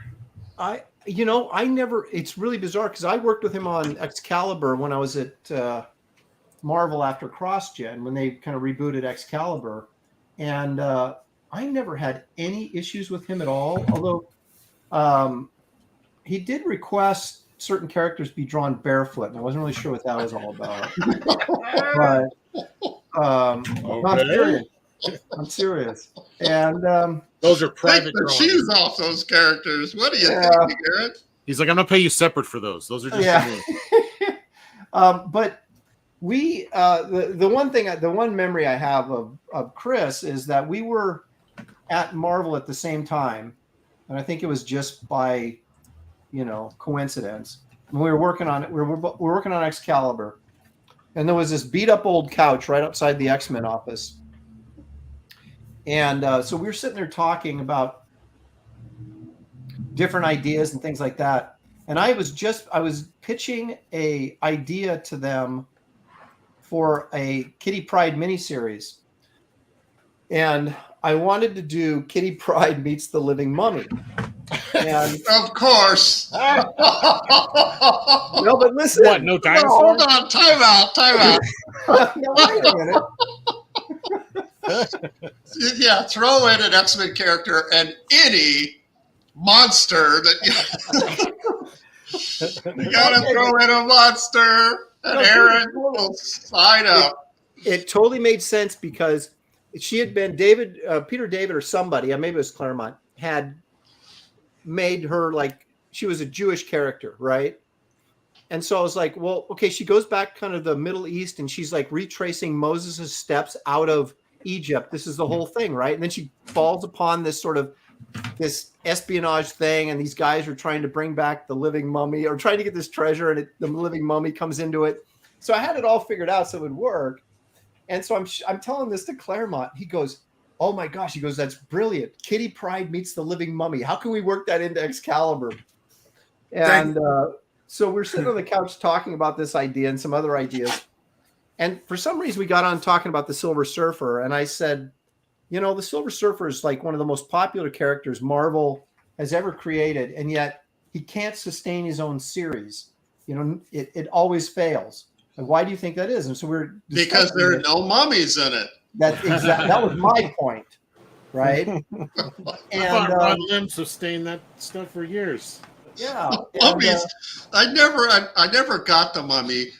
He always had a bad limb that he was dragging across the floor, so he couldn't walk very fast, but yet he was able to, choke a lot of people out. When they just run away. Well, everybody they'd always put their hands up and go, no. Yeah, and stand there terrorized and wait for him to drag his foot across the room. Well, his real power is like what is it? Like a Nightcrawler, where you can bamf from one place to another. It's just right. You just can't watch him do it. Just when you're out of view, bamf's right in front of you. Okay. Yes. Where did it come from? No. So then the guy who was president, Dan, the blonde-haired guy that was president of Marvel when Quesada was editor in chief. How do you know his hair color? Because I met him. I talked to him several times. And you're assuming we have met him as well? Well, I'm trying to throw out as many hints as I can because I can't think of his last name. The blonde guy. Oh yeah, Bruce. Well, okay. I said the president of Marvel, so it's not like it's just some random blonde. And so guy. I'm thinking, okay, who do? Yeah, come on, blonde and a president of Marvel. That's all I need to know. Oh my gosh, Gary, why do I even bring you on this show? For this moment. So anyway, I can name the redhead presidents of Marvel, but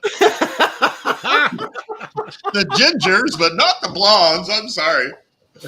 Okay. Anyway, Dan, whatever his last name was, Terry Stewart. No, it was after Terry Stewart. Dan. Oh gosh, I'll think. Blondie. That was his name. Anyway, no, he was there at the same time that Quesada was when Quesada was editor-in-chief. It was, but anyway, he comes walking out of his office, his corner office. It was kind of funny because was he a natural blonde? Yeah, how far did you get into this? As far as I know. Did he have like streaks, like a surfer? Oh, no. Oh, yeah, all right. This is all right. Okay. Can I finish my story now? Yes. Okay. Hurry up. Let him finish. Oh, this was a story. Come on, Goiter. Let me finish my story. No, it wasn't Bob Harris. Bob Harris had dark hair. Anyway, so he comes out of his office and basically said, he just interrupts the conversation because he apparently overheard us talking about Silver Surfer and what his problems was. And he goes, it's because he's whining all the time and no one can stand listening to him whine all the time. And he just kept walking. It was just like he interjected and kept on walking. And we kind of looked at each other, made Claremont, and go, that's right. The way Stan wrote him, he was like this kind of wimpy whiner, where Kirby had him like this powerful sort of galactic presence. Stan wrote him as this wimpy kind of like Stan always wanted to make him out to be like a Christ-like figure, but Dan Buckley, thank you. Sequential Treasure saves me. Dan Buckley. And so Stan wrote him tried to make him like this Messiah type character, but it was like, I don't remember Jesus ever being like wimpy and whiny, so I'm not sure how Stan made that connection, but Dan asked a question that we all want to know. Did the carpet match the drapes? I didn't know him that well. See, that was a test. You passed. Yeah. I thought never ran into him in the shower, so I thought Kirby saw them as like, what if they flipped the idea of God and Satan for Kirby and for Galactus and Silver Surfer, because he was saying, oh, what if the angel that got cast down was the good guy? And that's how he saw Silver Surfer. Boy, he really hated Stan, didn't he? Well, no, he did not like Stan's take on him, and he was ticked off that Stan gave the job to Buscema instead of him. And maybe that's why Stan did, is because he knew he wasn't going to do what Kirby wanted to with the character. I do like Buscema's Silver Surfer, though. It was good. I love Buscema's Silver Surfer more than I like Kirby's. But, I understand Kirby created the character,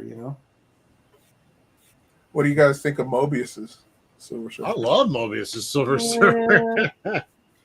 Me too. It was okay. I love it. Mobius is a different kind of artist, though. Buscema is from the Kirby school. It was all dynamic and really cool superhero melodrama. Mobius wasn't quite like that. It was more illustrative, I guess. I'm trying to remember the story. It's been so long since I read it. David and I have already had this discussion.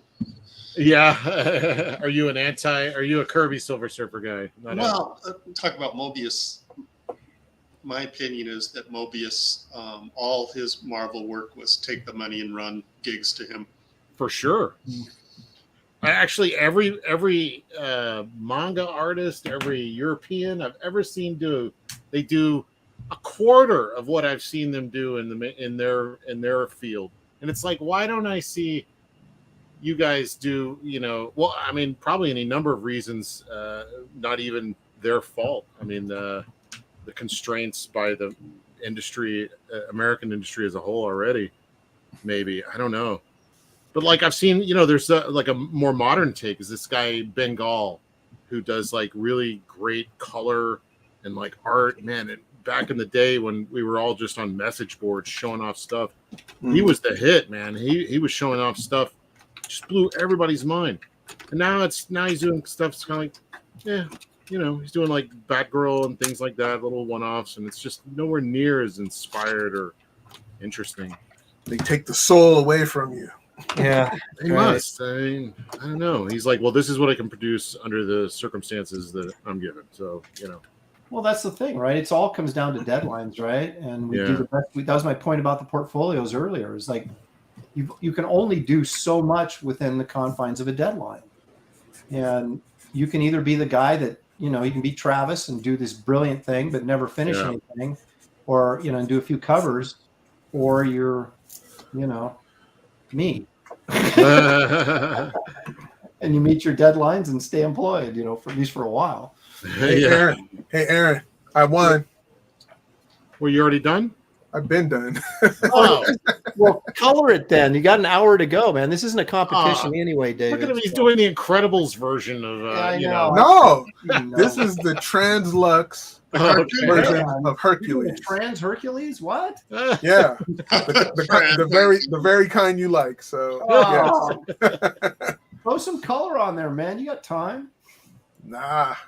Oh my gosh! You're just gonna sit there for an hour while Kelsey and I slave away? We're talking. You're talking. We're chopping it up. Hey, look! I did 2 drawings. Well, look, I got more work going into Neptune's hair than you've put on that board so far. So come on, man. I'm drawing a whole dang cover image here, man. Yeah. I got storytelling going on. I got different line weights. I got the works. Yeah. I said I'm finished. Well, then you can do a companion piece then. No, I will not. What? No coloring, no marker rendering. So you get on David for not finishing, and now you're getting on David for finishing. Yeah, you quiet you. Well, it's I just want everyone to maximize their time. But it's not a competition. It isn't a competition. Unless I win. Then it's a competition. Yeah. No, it's not a competition. It's just we're all in the studio, right? Here we are all working away. David's like, I'm ready to go to lunch. We're like, well, dude, we still got an hour before lunch. All right, well, I'm just going to sit here and watch TV then. Well, why don't you work on your project? Nah, I'm just going to sit here and watch TV while you guys work. Work smarter, not harder, right? That's right. There you go. How much time do we have? What time is it? You got an hour. You got an hour. Yeah, you got about an hour. David, do another one. Dude, at least put some background in there, like some pillars or something. Jeez. There is. What? Yep. They're not ink, though. Yeah, it is. Look, it's real light in the background. Work on your quadruple gatefold piece then. Yeah, Can't just sit there for an hour. Yeah, give the people something, David. Jeez, man. The chat's giving me a hard time for not drawing. They're demanding. I told you they were going to come after you. You did. You did. See, I could sit back and throw darts. That's right. Read more chats, Gary. That'll yeah, Postmaster Dan saying I'm the referee. Well, I do appreciate Gary's got a little bit of a beard going there. He's trying to fit in, so I like that. Making an effort. John is claiming that David's going to eat lunch. That's a good idea. Just to get some food and eat while you guys are drawing. Yeah, well, we're slaving away here. Good. Sweat dripping on our drawings, and David's like kicked back, got his slippers on. Are you gonna be able to do this, Aaron? Is this you gonna be able to finish? Oh, I'll finish. Oh, okay. Yeah. I don't see color happening, but I am going to finish. The chat's already calling it. Apparently, Kelsey's winning because of the boob placement on his piece. Yep. He knew exactly what he's doing. No, I got man boobs on mine, so that's got to count for something. Man boobs. Your man boobs. They can't compete with these boobs. There's still time for me to mess it up, so don't worry. Well, there's plenty of time for Kelsey to mess it up. So. Do you guys worry about that? Like when you're working on a piece, of course, it's coming out better than you would hoped, and then you start thinking, "Okay, I'm going to mess this up." Dude, it's like the bear from last week. It's like, if you just get rid of that bear, I'd be okay with this. I'm thinking about it right now. Yeah, that's right. I'm still thinking about the bear. I'm looking at all the stuff to the left to screw up, and then I thought I was the only one that was paranoid like that. Oh no! Any moment now. It was like that Maryland piece that I did. I did the nose and the mouth first, and they came out better than I had hoped. And for the rest of the piece, I was sweating. So like pretty much a whole day and a half, I was nervous. Just like waiting to screw up. Yeah, you know? I'm serious. I'm not kidding. I knew I was going to mess it up. But you didn't, Gary, and that's what matters. Well, a few spots. I saw some white out there. I heard that's true. Not perfect. Not perfect. I'm talking about, like dropping the brush on her face or, Oh, God. Which I've done before. Oh, my gosh. I have ruined so many drawings by spilling ink on them. That's the worst. Stop it. I'm like right in the middle of the inking the face here. My hand, I'm just like. No, what I've learned is that keep that bottle of ink on another table. Yeah. And when I Kevin goes on Thomas. the floor, but it doesn't go on my drawing. Kevin Thomas is commenting on Kelsey's. He's saying that with a rack like that, it'd be hard to meet Medusa's gaze. Oh, that's a good point. That's right. No one's looking at her face, so they're all safe. I will turn you to stone. What? You talking to me? You say something? Eyes up here. Eyes up here. Huh? What? That used to irritate me to talk about that is with Power Girl, right? Everybody intentionally made her boobs gigantic, right? I mean, that was kind of the running joke. But then I remember reading in a miniseries or something. It might have been Jeff Johns. I can't remember. But somebody wrote, and she grabbed this guy, and she's got that peekaboo window in her costume, right? So it basically is just like a neon sign saying, "Look at my boobs." Yeah. And then she grabs this guy, and he's like staring at her boobs, and she's like, "Eyes up here." Like, okay, if you want someone not to look at your boobs, then don't wear that outfit.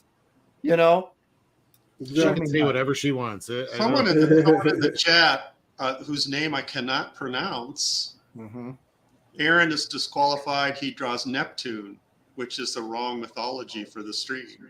Okay, you're wrong because it's mythology, it's not Greek mythology. It's not Roman mythology. It's just mythology. You'd be a good lawyer. Just weaseled your way out of that one. Who said Greek mythology? Greek mythology. It's just mythology. I said ancient mythology. So. Hey, Kelsey, you gonna fix that tangent? I'll be quiet. The sword is going right on her cheekbone.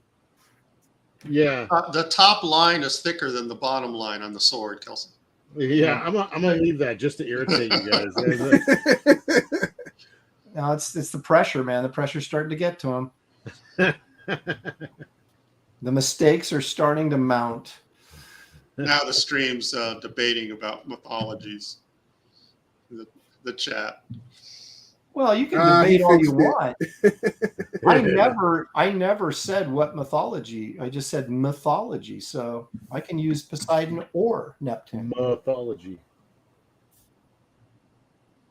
I guess I should have gave him a crown, shouldn't I? Son of Liberty is claiming that the thumbnail says Greek mythology. Oh. Why you lying? It He does. made Aaron go look. Aaron, it Huh? He made Aaron go look. Greek mythology. Oh crap! What did I put that in there for? I was supposed to put ancient mythology. Doggone it! All right. You got to start over. No, I don't. They're the same character. They just have different names. They No, look exactly the same. So let me see. Poseidon is Roman mythology, right? And Neptune is Greek, right? Or is it the other way around? No, I can't. No, I think you're right. You got a super chat. Evil One for $2 says Aaron and Kelsey took art via Viagra today, unlike David. Yeah, there it is. they need to though. Oh, wow. Dang. Lopez trying to create a backstory. Yeah, well, I'm trying to save my. There we go. The Gordox Club says Neptune is Roman. Okay, so it's Poseidon then, all right?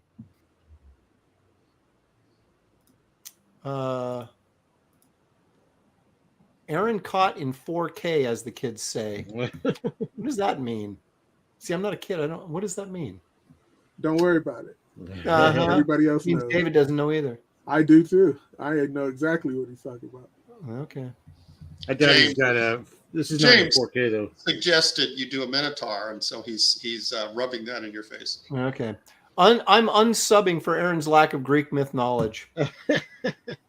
I will admit that I did kind of conflate the two, but Everything that Aaron's done is passable, but that was the last straw. I can't take any more. Oh my gosh. I'm always end up being the target here week to week, I try to be friendly to the chat. Your channel. Got to take the slings and arrows. Yeah, I guess so. Yeah, it's your channel. That's Suffer the pain. That's all right. I can take it. If this is Poseidon or Neptune or whoever it is. Yeah. Too many lines. I don't know where I'm going. Is that like Mozart? Too many notes? Yeah, maybe. I was just watching that scenes from that movie. That is a great movie. And I really like that movie. I probably watched it 10 times. It's a great performance by F. Murray Abrahams too. Yeah, yeah. Oh, yeah. Tremendous performance. Yep. F. Murray Abraham.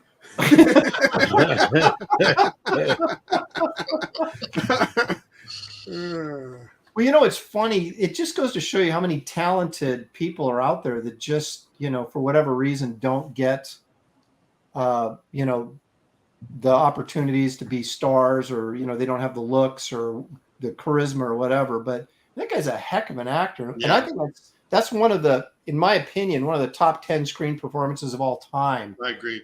And, when he was playing, when he was the old man, telling the story, it's just tremendous, and then, yeah, it was, just with a look, he communicates volumes. Yeah. What about the other guy? The guy that played Amadeus. Funny voice of his is amazing. Thomas Holtz. Thomas Holtz can never, his greatest performance was always Animal House. So. Ah, yeah, right. I forgot about that. Oh boy, John says the actors that don't have the looks end up becoming comic artists. Oh, he's referring to David, of course. Yeah. Can't be referring to me. Character actors. That's right. They become character actors. Thanks, Evil One, for putting up the link to Bass Reeves and Wraith of God. Do you know what movie F. Murray Abrahams did after Amadeus? No. Con Air. No. He didn't go that route. He didn't. He's been in a lot of stuff. He was in that The Name of the Rose, that Sean Connery. Oh, that's right. Yeah, he played a really creepy guy. Yeah, but he wasn't in it very much. It was like this very small role. He was pivotal, but it was small because he was the Inquisitor or whatever. Right. Yeah. And he showed up near the end of the film. But man, that was a great film and a great concept. Kind of like Sherlock Holmes in the, the 13th century or whatever it was. I wanted that library so bad. That like crazy, like when they go into the library part of it, like multi-storied rolls of books everywhere. Oh yeah. What's his name? Also is in that movie. Christian Slater. Jerk off. The Beast. Yeah. Plays like a Quasimodo kind of guy. Also, of course he did. Right? Yeah, right. He played a big monstrous buffoon. Of course. Yeah, of course. Tess Champ says, "Hey Aaron, I liked the drawing of the Little Mermaid's dad you're doing." I'm going to put Baloo in the background too. Yeah, there you go.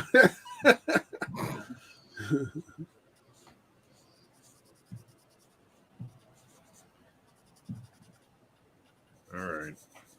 The talking's dried up. We're getting serious. You guys are, inking. David says that he has to concentrate more when he's inking than when he's drawing.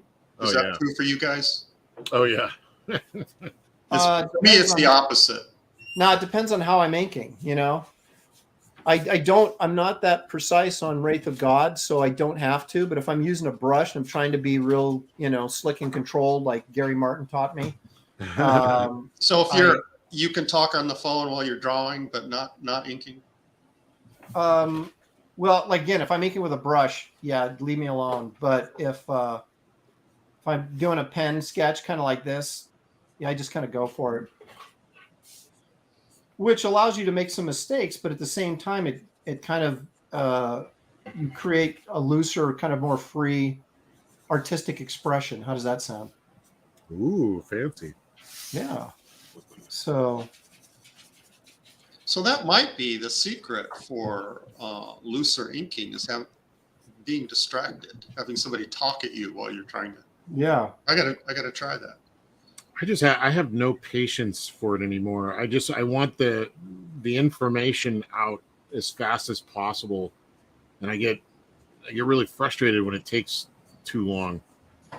And it's like sometimes when you do thumbnails and refining the art constantly, I feel like I've already done it, and I get bored. Yeah. So that's the rest of it is just like Xeroxing.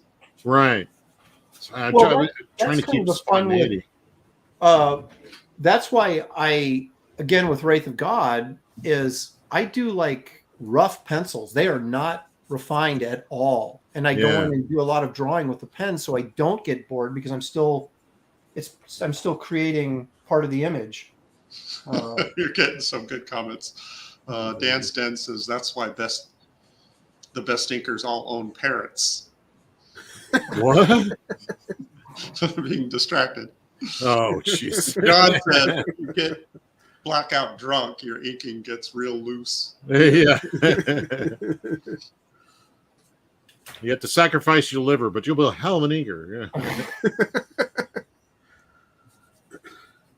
Well, doing all this sketch work that I've done, and I brought this up before, started with the pandemic and all this being stuck at home and doing YouTube videos or whatever, that I was doing just a ton of sketching, like con sketching on stream all the time. And I quit trying to be like super tight and have everything be perfect and just kind of go with it. And I really like the results. It's forced me to get looser, which I've always wanted to do, but was kind of afraid to try. Well, you're kind of doing that now, aren't you? Yeah. Or correct me if I'm wrong, that it's almost like you're doing finishes on this piece. You're putting all the blacks in the inking stage. Yeah. And the line work, the feathering or whatever, but just kind of wherever I feel like putting it. And I mean, you make some mistakes doing that, but you've got a much livelier and fresher drawing too. And if you're pushing stuff like this as a sketch, then there's not an expectation that it should be. That's true. Refined. You're calling it a sketch. Right. Oh, is that a sketch? Oh, okay. Yeah. Yeah, it's not something I'm like, oh, this is cover art for, It should be Neptune tails or something, right? Or pardon me, Poseidon tails or whatever. They'd be so lucky. So I'm going to use that if I ever mess up a piece, then I won't fix it. It's just a sketch. It's just a sketch, man. What do you want? No, my idea is to just draw like crap, and then that'll be my style, like Frank Miller. You know, that worked for him. You know, of course, he had the great storytelling and writing to go. Well, Klaus Janson didn't hurt either. Right. Well, yeah, that's true. No, that's. I mean, when he did Dark Knight, I was like, I looked at that stuff and I was like, I couldn't stand it. I was like, I didn't even know what I was looking at. You know, I was like, what happened? What, you know, I would talk to people and they go, well, you got to read the story and it makes sense. It fits with the story. And I was like, what does that even mean? But then I read it and I was kind of like, yeah. Okay, says the guy that doesn't even read the scripts to his comic books. Yeah. What does that mean? The chat's wondering where David went. I'm right here. He's watching TV. I've never seen your drawing table that clean. Everything's organized. Everything's like you have everything like, yeah. He's got a lot of time on his hands, yeah. Yeah, that's right. He's cleaning the studio. He's, you know, waxing the tables back there, make sure they all look good. Oh, there we go. I need to do that. I was doing a little of that earlier. What you talk cleaning? What is he doing? I missed him. Yeah, this is showing our art or work surface. I'm sure all of us did a little house thing before we went on the air. Oh, I did a lot actually. I had to reset up everything, the camera and 409 is cuts through dried ink on drawing tables. That's my recommendation. Oh, okay. It works really well. My table is like covered with horizon line and vanishing point marks all over the place, and I've had that table since I was 16, so some of that stuff hasn't been cleaned in a while. Just saying. You have a chat, super chat. Evil One for another $2. Man, you're really pissing your dad off today by giving me all these super chats, but I'm very grateful. Thank you. How do I find an apprenticeship? I'm about to give up. Boy, it's really hard these days when everybody works remotely, right? Yeah, you got to be near somebody. I mean, there's always somebody. I mean, in Texas, Carrie Gamble was always around for people. There's always somebody. Just you know, I remember calling up Mignola. I guess it depends on if they're willing to share their time. But generally, I mean, do they still have phone books? I used to just look them up in the phone book. I used to do that too, but I don't think you can do that anymore. Oh. I go to a Comic-Con where there are artists. Yeah. And, you know, a local Comic-Con, and usually there will be a gaggle of artists from the area. There's also you'll see sometimes local artists teaching and stuff. You'll see like an ad in a local magazine or whatever, you know, what's happening in the town or even paper for like a art course or whatever, and chances are they know more people in the area. I don't know, there's always a way. David's showing something that we should spend more time looking at. Wow, really? I don't think so. I think he's just being lazy. What is that? What was that? What's that for? What was that for? That's from the Hulk Power Pack miniseries. Yeah. And that's my inks. That was a few years ago. That was a fun one. I like that one.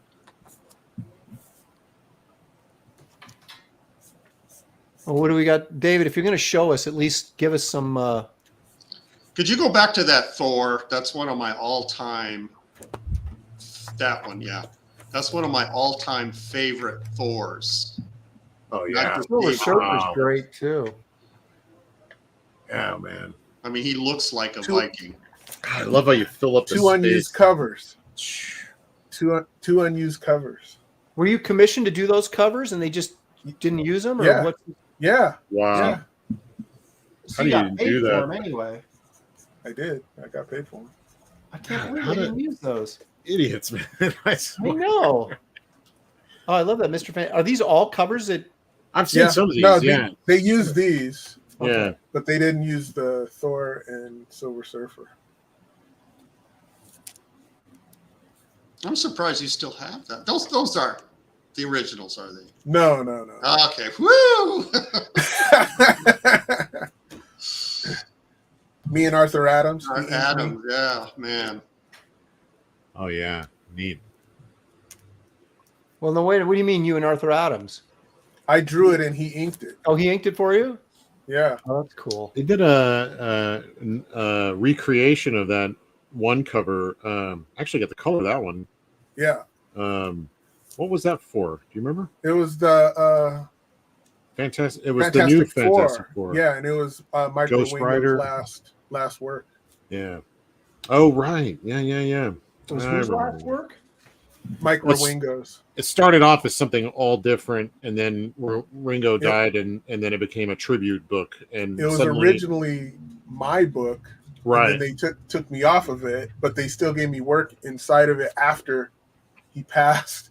Yeah. And it was a story that I even pitched, and I was like, "Why are you guys taking me off of something that I pitched?" And they Wait gave a it to minute. him, and he Hang on, passed. wait. Are you suggesting that you came up with a story idea and someone stole it from you? Yeah. Go figure. Something like that. That But never happens. Me and Tim Townsend, we did this for Whoa, What was Tim it? inked you? yeah. Oh yeah, I remember that. What was that for? You were mad because you wanted to color it. Yeah, I remember that. Yeah. Tim inking it you was is kind of comics wild. book. Say again? Tim inking you is kind of wild. I mean, yeah, he's so like fine, and you seem like you need like big, bold brush stuff, and he's like so. What he's saying is he's saying you need help to finish. Yeah, Come in and exactly. finish your pencils for you. Pretty much. Okay, I saw that Wolverine cover. What's the other one there with the explosion? David drawing Wolverine on a motorcycle. Are you kidding me? Somebody else drew that motorcycle. Who drew that? Yeah, sure. Looks like a golden motorcycle. Yeah. I was trying to do an Akira type thing, like he's using his claw to turn, and so you're seeing the lights, trailing. And stuff. That has got to be the most mimicked image, maybe of all time at this point. I mean, how it's been done in everything. It's been done in The Simpsons, and now it's on a Wolverine cover. Like, I just wonder. I wonder, like, if there's an image or a bit from a movie that's been more parodied. Yeah. Probably in a Sergio Leone film, if anything. Yeah, Oh, it was ripped a lot. Dude, I never saw any of Oh, these. these run of Wolverine covers, man. They're awesome. Where was Love that I? one. Terrible coloring Yeah, on the cover. the one on the left, they're shocked to see a mummy coming at them. Yeah. Yeah, exactly. They're inside the tomb. Well, they got an idea from Aaron. Mm-hmm. There was a lot of people floating around that office that day, Yeah, stealing ideas from me. How long did it take you to ink that one on the right? Probably like Because 3 I days. see a white halo around those figures, and that's the part that took forever. I'm like, I gotta get can't it do just that right. in a few minutes. It was rough. It was rough. But it looks amazing. Thanks. It's all right. Yeah. It's all right. Yeah. And this was actually for a Hercules cover, but it was Wolverine Appreciation Month. So every cover was Wolverine. And they wanted, I don't know why this was an editorial thing, but everybody had to do their Wolverine in a different artist style. So someone had to do a Picasso version of Wolverine, this, that, and the other. And this assignment That's was what the kids originally want. it was offered to Bruce Timm to do a Jack Kirby version of Wolverine, and he turned it down. And the next person they called was me. I was like, wow, I'm flattered, So Want that Bruce's was fun. sloppy seconds? Yeah, exactly. I'll take it. Sure. I will take it. Your squiggles actually make sense. Yeah. Going into the proper muscles and striations and all this instead of just random. And this was for an all ages Avengers or something. They put me on a lot of all ages covers. I don't know why. I did a bunch of those too. For, that was Avengers. What was it called? Marvel Adventures, right? Yes. Mm-hmm. Yeah, I did some Avengers covers from them too. Yeah, and Sean Galloway colored the final. Oh, really? Turned out real good. He was real nervous coloring. Yeah. He was real uptight. Cheeks Galloway, huh? Yeah, and I think this was my first Hercules cover that I did. So him Man, getting I don't know judged. what I was looking at or wasn't looking at. I missed all this stuff. Yeah, because you're not a David Williams fan, really. Even though I bought everything you ever did, Aaron. Because I love you, buddy. How much original art of mine do you have? Because I got a ton of yours. Yeah, that's true. That is touche. true. Damn. Why you gotta slap me like one of the better She-Hulk covers. Look at that. Oh yeah. Poor chump. Yeah, booty, man.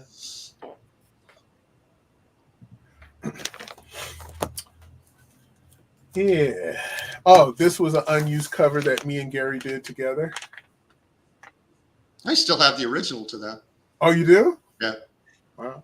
A lot of unused covers, man. What's wrong with these people? I don't know. David Paid pissed for it. them off, I guess. Well, okay, I can understand that.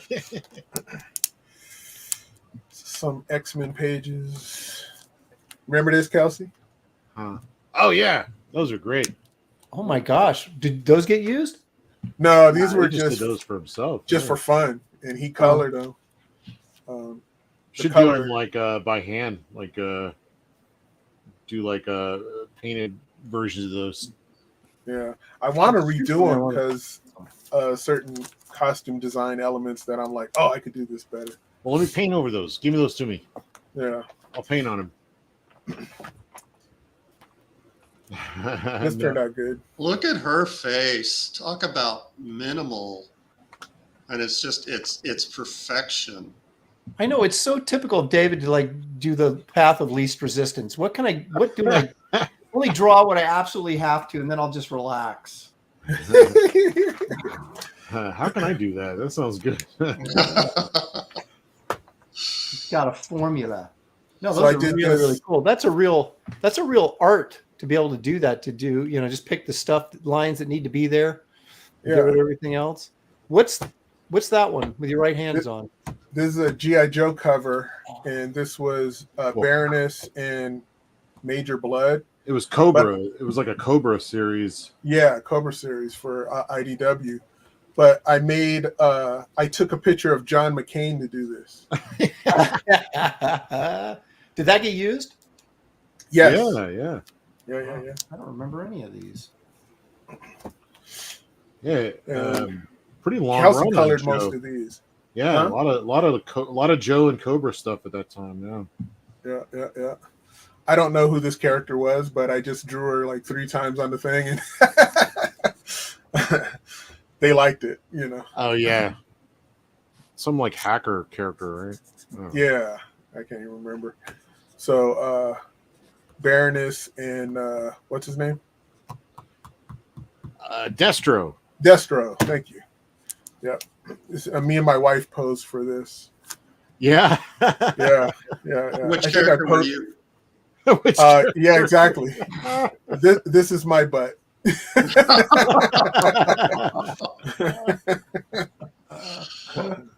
And those are my heels. So oh boy, here we go. Yeah. Truth coming out. So yeah. I think that's it. Nice. Yeah. Oh. I feel so I much did, better about what I'm working on right now. Thank you. Yeah. Thanks, Dave. I did a Cyber Frog for this guy. He's like this up and comer. For his I hear he's a independent millionaire. comic. Yeah. You know, hopefully he'll go somewhere with this and maybe make some toys or something. Yeah, that'd be cool. And this was for Dan Brereton for his Giant Killer. Oh, yeah. Yeah, that's awesome. Yeah, Good very Giant cool. Killer. Yeah. I don't think I've seen that one.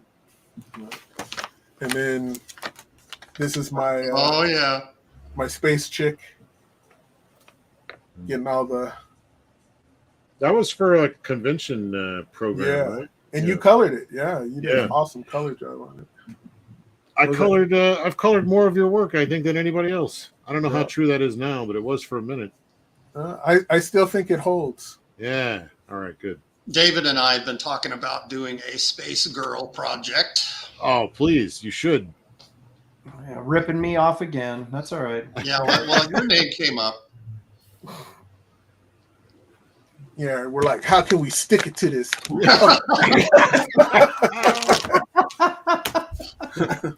This jive turkey. Oh man. So And there you what's go. in Okay, you the, guys, now go back to work. Yeah, Yeah, go back to work exactly. now. Yeah, it says Space Girl versus Hey, the Living Mummy. It's just a sketch. Okay, I'm just doing a sketch here. You David can go was back to showing- the multi-screen, Aaron. Oh, we want to really look at your blank table more. Yeah. It was a product placement. Thank you very much. Space Girl versus okay. Brohawk should finish early more often. Keep showing us your awesomeness. I will. Yeah. I will show you my awesomeness. Let me get a load of this. I'm all zzz. Yeah. No, keep it. No, we're not talking about that.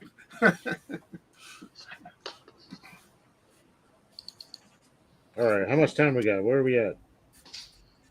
We are at we got about 25 minutes. Aaron ain't gonna finish. Nah.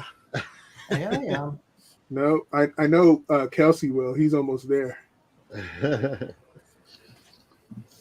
Now, who is Medusa going up against in this? I don't know. It's just like that scene in the we're talking about Ray Harryhausen, but the guy with the curly hair, Oh, okay. you know, going into Harry that. Hamlin. Yeah, Harry Hamlin. I Yeah, got the there you Harry go. Hamlin hair. Let me zoom in on it. I don't know if I got Harry Hamlin eyes, but So I like really, it. Kelsey's producing an action sequence where David just did the simple pose and then quit. character sketch, you know, character I design. want to make sure we're clear on what happened there. Less is more. Sometimes less is less. Also, Yeah, that's true, David. That's right. That's what we're looking at right now, pal. Aaron, when sometimes less is not enough. yeah. When you have a second, could you pull up a piece? Oh yeah, sure. Just take me away from the drawing board when I'm. All part of the plan. Oh, that's nice. Woo! That's Oh, wow. the piece that we're talking about doing a story on her. And Nice. I better David's get going to my- draw a helmet like that, or are you going to do that? Who's going to No, do the helmet? it's from David's idea, and he it's a long story. So But no helmet. if I do crowdfunding, it's going to be this character Oh, okay, cool. in that drawn in this style. All right. Well, I better get my Kit Carter book out and over with. Yeah. It would be nothing like your Nothing like it. No, that's true. Of course not.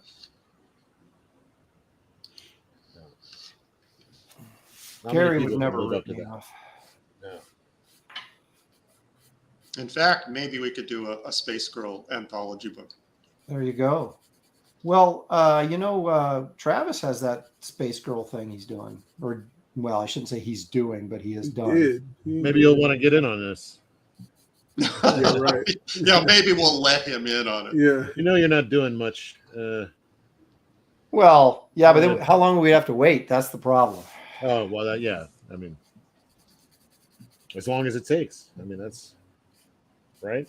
Mark Millar's got him hooked up right now, right? So I'd sure like to know, other than money, what the heck he does to get like these artists. I mean, if you notice, like there's a pretty standardized kind of methodology to like his storytelling when he gets these guys, because like you look at Olivier Vatine and he's doing elaborate page layout and stuff, but when he gets working with Mark Millar, strict 5-panel at most, usually 3-panel, no break in borders.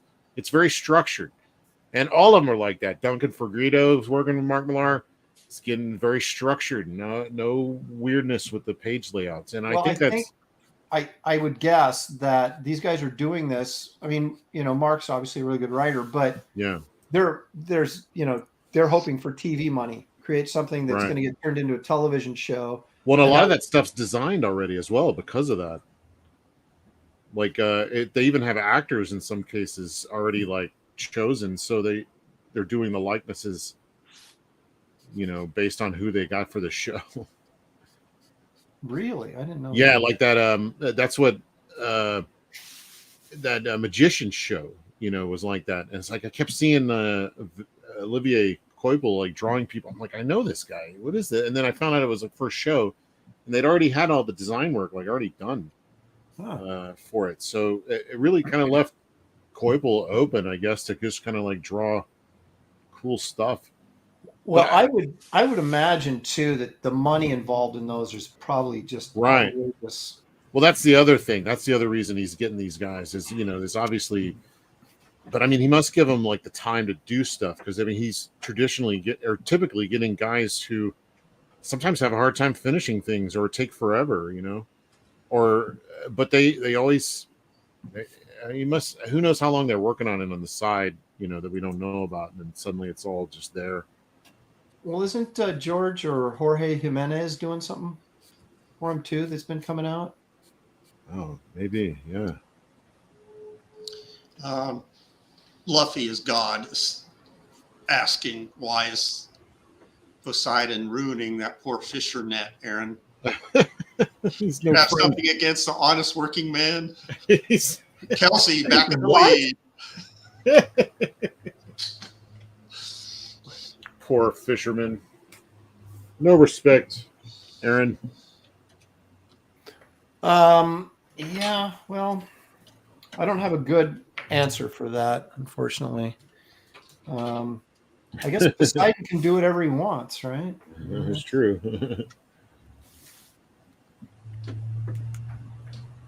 It seems to me, wasn't there a scene like this where there was some cliffs or something were caving in on somebody, and Poseidon came up out of the water and held the cliff back on one of those Harryhausen movies?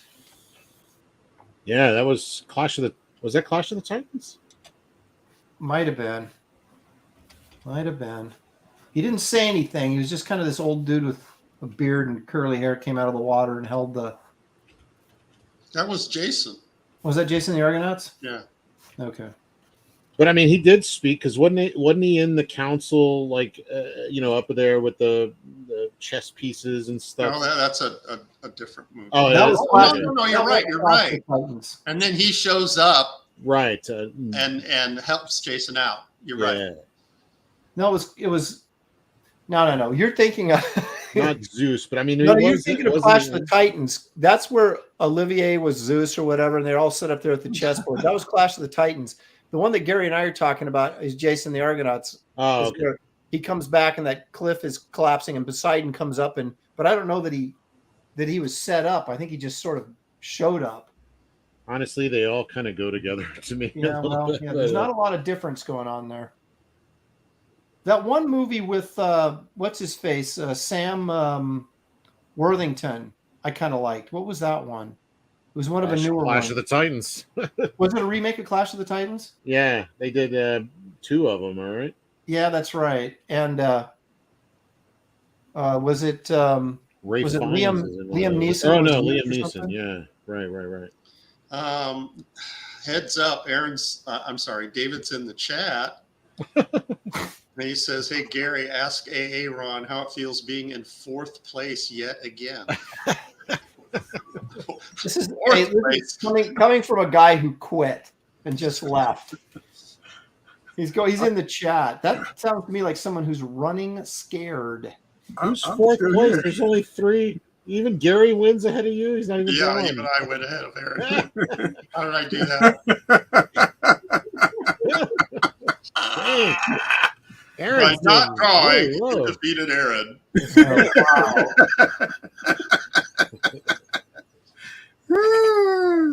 Yeah, I know. I've got. I know there's a lot of jealousy, and that's fine. Aaron's doing a lot here. He's got a whole story going. Yeah, David just tapped out, man. Nah. Hey, No, you tapped my out. brilliance came immediately and just like, wow, there it is. Yeah, I don't know. I think you kind of tapped out a little early.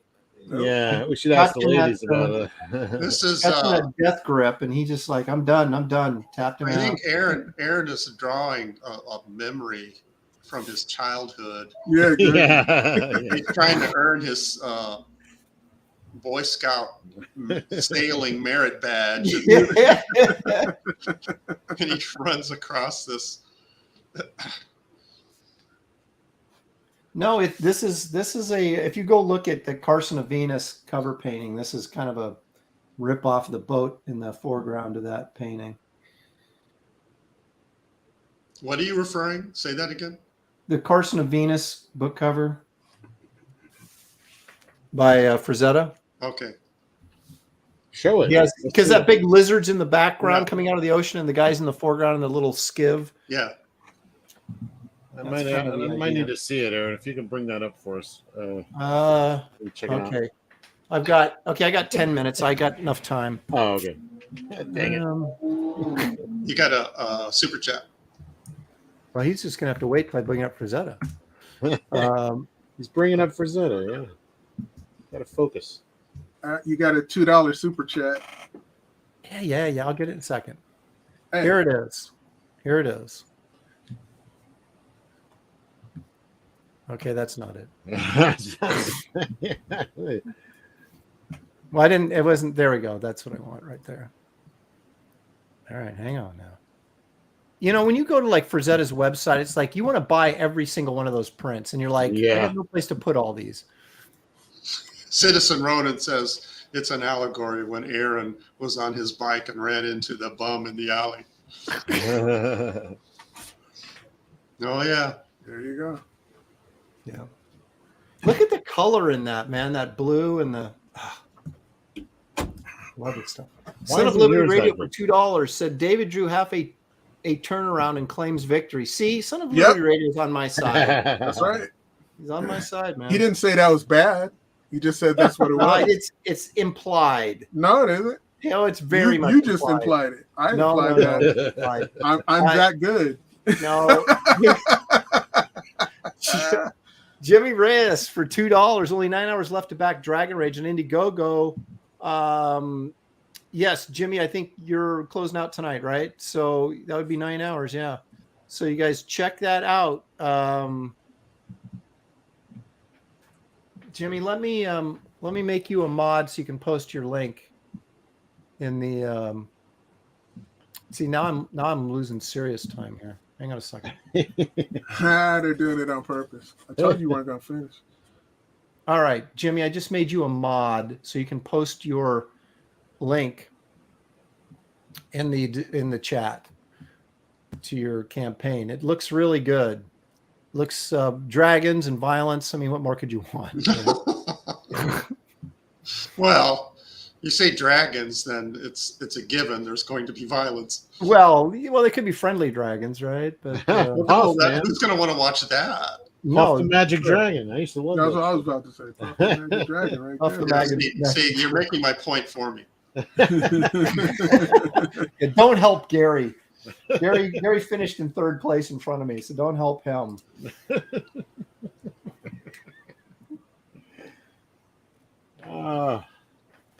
What do we got? We got about 10 minutes. Luffy is saying that Kelsey's face reminds him of, wait a minute, It's scrolled. Where'd it go? I lost it. It has like a Sophia Loren, Dan Brereton feel to it. Yeah, I love the way face- Dan Burton does eyeballs. You know, Yeah. he does the kind of Frank Thorne kind of eyes a little bit. Yeah. Lefty's saying the face Kelsey's drawing has a Buscema Conan vibe. Oh, I love that. See, everybody's got their own vibe, likes man. I'll take all of it. Anything that beats these days. Yeah, he's right. I agree. It does kind of look like a Buscema. Yeah, I love all that stuff. And I'm sure there's bits and pieces of all of it there in here somewhere. It's Yeah, funny how we all steal as much as we can and Right, try it's to funny. disguise it in our styles. Yeah, I was gonna say it's funny how certain people's styles comes out depending on what your subject matter is, right? Like Wrightson is so much more obvious in my drawing style when I'm doing monsters, and you can't even see it when I'm doing superhero stuff. Right, you're going right into that shape language memory where you're, what are all the best versions of this I've seen, Right, exactly. I used to feel guilty about that, but then I read a quote. I think it was from Wally Wood, and I'm probably I paraphrasing. already know what you're gonna say. Yeah, why draw when you can steal it? Yep. Well, he's like, don't draw what you can trace. Don't trace what you can paste up. I forget the whole quote, but Yeah. yeah. I don't remember it either, but yeah, that's Yeah, like, okay, then that's, If those guys did it, right. Who am I to? Yeah. That's what I mock would. tradition? Well, it goes back to that same thing we were talking about earlier, where you've just got, you've got deadline pressure and you've got to get stuff done. And these guys were not getting paid all that great to do what they were doing. So yeah, you figure out any way you can to make life a little bit easier on yourself. Were they part of the group that were like angry at the studio guys to like, oh, you guys take so long to do all, your stuff. No wonder it's good. You're giving them. You ever hear that story? Yeah. Like, Yeah. Well, there's Wrightson got criticized like crazy. Who did? His work at Marvel, that King Cole story he did. Oh, right. Criticized because he got so long to do it, and Because he put so much work into it. oh.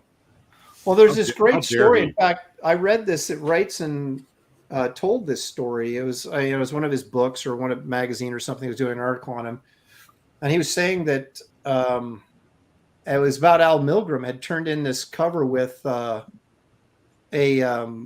mermaid on it and did all the scale work and everything on and then a couple guys, older professionals, he didn't say who they were sort of critical of it, saying, "Oh, great, now we all have to work harder."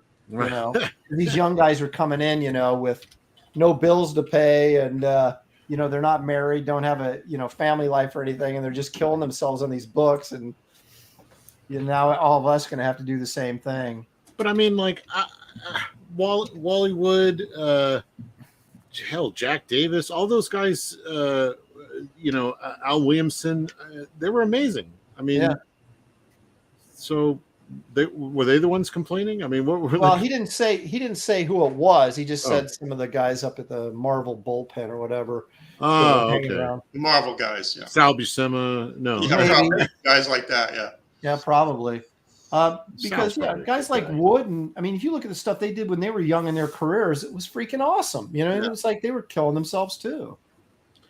Man, but these days I love who's just some of those Iron Man artists. There's one guy in particular. What is his name? Here, let me see.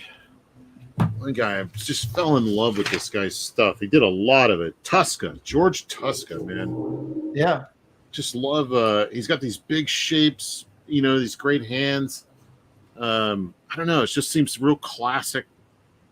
He's got great faces, good structure. Yeah, I got to ink Tuska. a Wonder Woman backup story of his. Oh, nice. Yeah.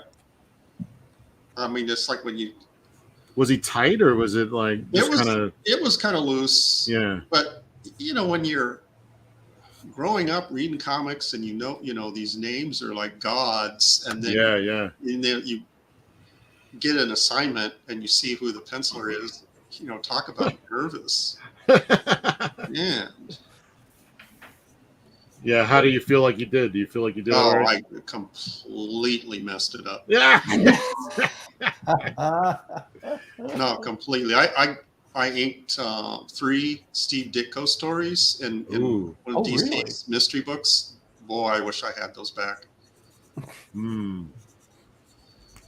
Well, did you try and capture? I didn't know stuff what I again? was doing. Well, that's what I mean. Or did you just ink it, or were you trying to No, I gave it at the time. This is mid 80s. Hmm. I gave it 100%, but my 100% back then was It's not the same as now. Yeah. no. I mean, I was completely green, but that's DC used those mystery books for that purpose, is to Okay. give new artists the practice basically. Man, you imagine being George Tuska and they're giving your stuff off to practice. I know. That's like me. Yeah. Thanks a lot, guys. Nice to know what I mean to to the Marvel legacy. I'm a tryout guy for new guys. Well, that's and He I probably guess didn't care, as long as he got paid. That's Those old probably school Yeah, guys. at that point in his career, he probably didn't care. Yeah. But I was always amazed at guys that came in like really young, and were just doing amazing work in their 20s. And because it just took me so freaking long to get my work up to a level where I wasn't embarrassed by it, and it's like, I really got there. I'm still there. I'm still embarrassed by everything I do. I was embarrassed last week because of my bear drawing, but other than that, James is giving a 2-minute warning. Oh, okay. Well, I'm about done. oh, we got. Well, actually, we started at 1:35, so you technically can go 7 minutes if you need it. And I have to say thank you to Geek Avenger. I appreciate it. Geek Avenger, he'll say nice things. He's a good guy. He doesn't pick on me like these other guys do.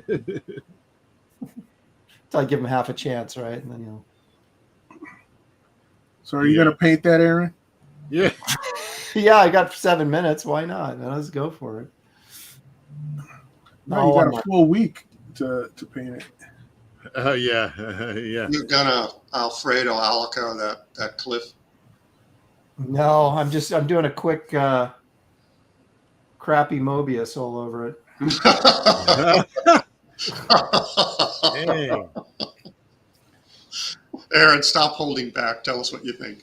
No. I meant if Mobius was doing something really quick and crappy, that's what I meant. Not that Mobius was crappy. That's not what I meant. Doing a good old crappy job, like Mobius. That's not what I meant. Oh, this is going to get clipped. I'm going to be doomed. Aaron Lopresti makes fun of Mobius. No. France now hates you. Yeah, You're no longer allowed in France. Now, actually, I'm going to sign this sucker and call it good. Well, I'm going to sign this sucker and call it just done. Call it done. You're not going to call it good. You're just going to call it done. Yeah, I don't know. It's okay. It's all right. All right. We'll call it time. David, are you finished? I've been finished. Of course. All right. I will. I'll reveal mine first, and then we'll go from there. Let's see. Okay. This is me. All right. So, wow. Dang. Oh, man. That hair is good. The guy in the boat. Oh, Yeah, that's pretty awesome. I could hear the guy in the boat say, "You better watch it. I got this sword." you're bigger than I thought. That's awesome, Aaron. Really, really Thank cool. you. That arm muscles, man. He used my abs again. Yeah. So anyway, there's Poseidon or Neptune or whoever it is causing havoc in the deep sea. Poseidon is saying, "Oh, good, my deodorant stick." Yeah, exactly. Right. That's a combination of microns for those really thin lines. Then I used the Zig calligraphy pen for all the heavier lines. But remember, everybody, it's just a sketch. So It's all part of the show. we don't want to be too critical. The sail is conveniently placed. Yeah, exactly, to cover up his giant Neptune. Yeah. His giant eel. His giant eel. His Leviathan. But he's unleashing the Kraken. Oh, now you went too far. All right, so let's take a look at David Williams, who finished early. That's kind of the sound effect that goes with that. Look at him smiling. He's like, "Hey, kids, eat Hercules brand cereal." That's right. Yeah, right. And smoke cigarettes. That's right. You can Hey, be it's big and cool. strong. Don't do drugs. Now I want to tell you something about this, though. All right. Buy soap. If it wasn't for this design, we wouldn't have the Bruce Timm Superman, because that's what he used to do his Superman. That's Well, what I he see built it in his the whole face. style on it. I don't know what Hercules version this is. What's this A from? cartoon show? The Are you cartoon serious? show? You never watched the cartoon? Yeah, I'm not When sure was I've it? seen this either. I have never seen Hercules. Da-da-da-da-da. Man, go look up the trailer right now. With No, the I'm not going to strength do it of right this man, second. I'll do it after ordinary the show, man. though. You don't Yeah. remember that? Was it like When was this? Fleischer Was or it something? 70s, 80s? When was This it? was in the 60s. Oh, really? Just look it up at YouTube. He was I will. holding down a steady job back then. He didn't have time for Yeah. cartoons. That's right, man. I was Yeah. breaking into the industry, and So I'm bringing a little history into this as well. So all right. So, The okay. history lesson makes up at least a third of that drawing, I guess. yeah, yeah, absolutely. No, I will say that's a fine drawing, David. It's just Is that supposed to be the Parthenon back there? That box that you Well, got? yeah, if you finished it, we'd be able Yeah. to tell. Put a little bit of work into that, maybe. That shoebox on the hill. Not a single column. I mean, You're looking at the backside of it. Doggone it. Tourists never see that side. Yeah, that's Yeah. right. He's standing on the backside of the mountain. Yeah. Yeah, Okay. No, that's really good, David. It's just know. been nice great. if you put a little work into the background. But that's okay. no, Hanna-Barbera would be proud. Dude, Yeah. you are so firmly in third place with that. At least that What are you you talking should feel about? Pretty good about it. This is All right, number let's one. see what Kelsey's got. All right, I did your whoever, Wow. Harry Hamlin with his shield, completely not a circle, sort of an oval. I wanted to get it to kind of like come out at you a little bit, but I don't know. It's extremely 3D, Kelsey. Yeah, that. Oh, really okay, cool. And Yeah, plus, so- those shields were forged with a hammer, so they're not going to be perfectly round. Yeah. Managed to get some stairs back here, like he's walking in. He's but my snakes are kind of suffering a little bit. They look like penises. Yeah, no, they don't. Look at my goofy, David throwing shade, man. Are you kidding me? my goofy snakes here. It's just a sketch. Look at that one. Right, it's just a sketch. Yeah. Look at that. It's all in the eyes. That's where you're looking, right? So We're all turned to it's stone now. all in the eyes. That's a tremendous creative effort right there. Thank you. Definitely second place easy. my good If we were middle keeping- spot. That's where I want. Yeah, we're I not like my we're not middle spot. competing or anything, but if we were, no, that's really nice, Kelsey. And that, David, see, that's what it looks like when you do a little background and kind of make a scene out of the whole thing. It's like a true professional over here. Yeah, exactly. That's what I'm trying to point out. From Luffy far is away. gone. Also, like Gary's, the farther away you look at it, the better it kind of looks. Yeah, exactly. It sort of comes together. You walk away from it, it really starts to come together as art. Luffy as God says, the only thing I can say is less snakes, more boobs. Clear winner, Kelsey. There you go. This isn't a competition though, so let's not be handing out awards unless it's coming to me. Sequential Treasure says Kelsey has storytelling in his, so he wins. Again, Yay. not a competition, but that is it's an excellent piece. It's a well thought out, well designed piece. Thank you. I applaud you. But I still didn't win. No, I mean, I no. applaud your effort. Good try. No, second place. There's nothing wrong with second place. You should be proud of that. That's That's what I got in school. A lot of D's, B's, and D's. Perfect. I'm You used gotta to it. color this, Kelsey. it's still passing. No, but I was thinking it might help to throw some shade in there somewhere. Throw some shade. David's been throwing shade since this Yeah. started. Zombie Boy says, "Give the snake some boobs." So it's all about the boobs. Once again, Kelsey knows the formula. What's that Right. from Napoleon Dynamite? Yeah. I spent 2 hours on the shading on her lip. Yeah. Hey, someone said Gary's number one, so he won. Well, hey, Gary's shadow piece back there, man. That's I wouldn't mind taking that off his hands. That's great. He's All right, guys. Well, go up next week with your finished Greek piece, Gary. Do like Yeah, like yeah, David, I'll have it next week. Yeah. all right, good. all right. Hey, we've had a big audience today. Kelsey's return brings in the crowd. We're over 150 viewers. I appreciate if you guys would hit the like and subscribe button on this channel. We'll continue to grow and do fantastic works every week for your entertainment. Gary will show up, of course, to insult me with you guys, and that's fine. I'm just reading the chat. Yeah. So says Gary the Goiter. So I'll be here next month, of course. I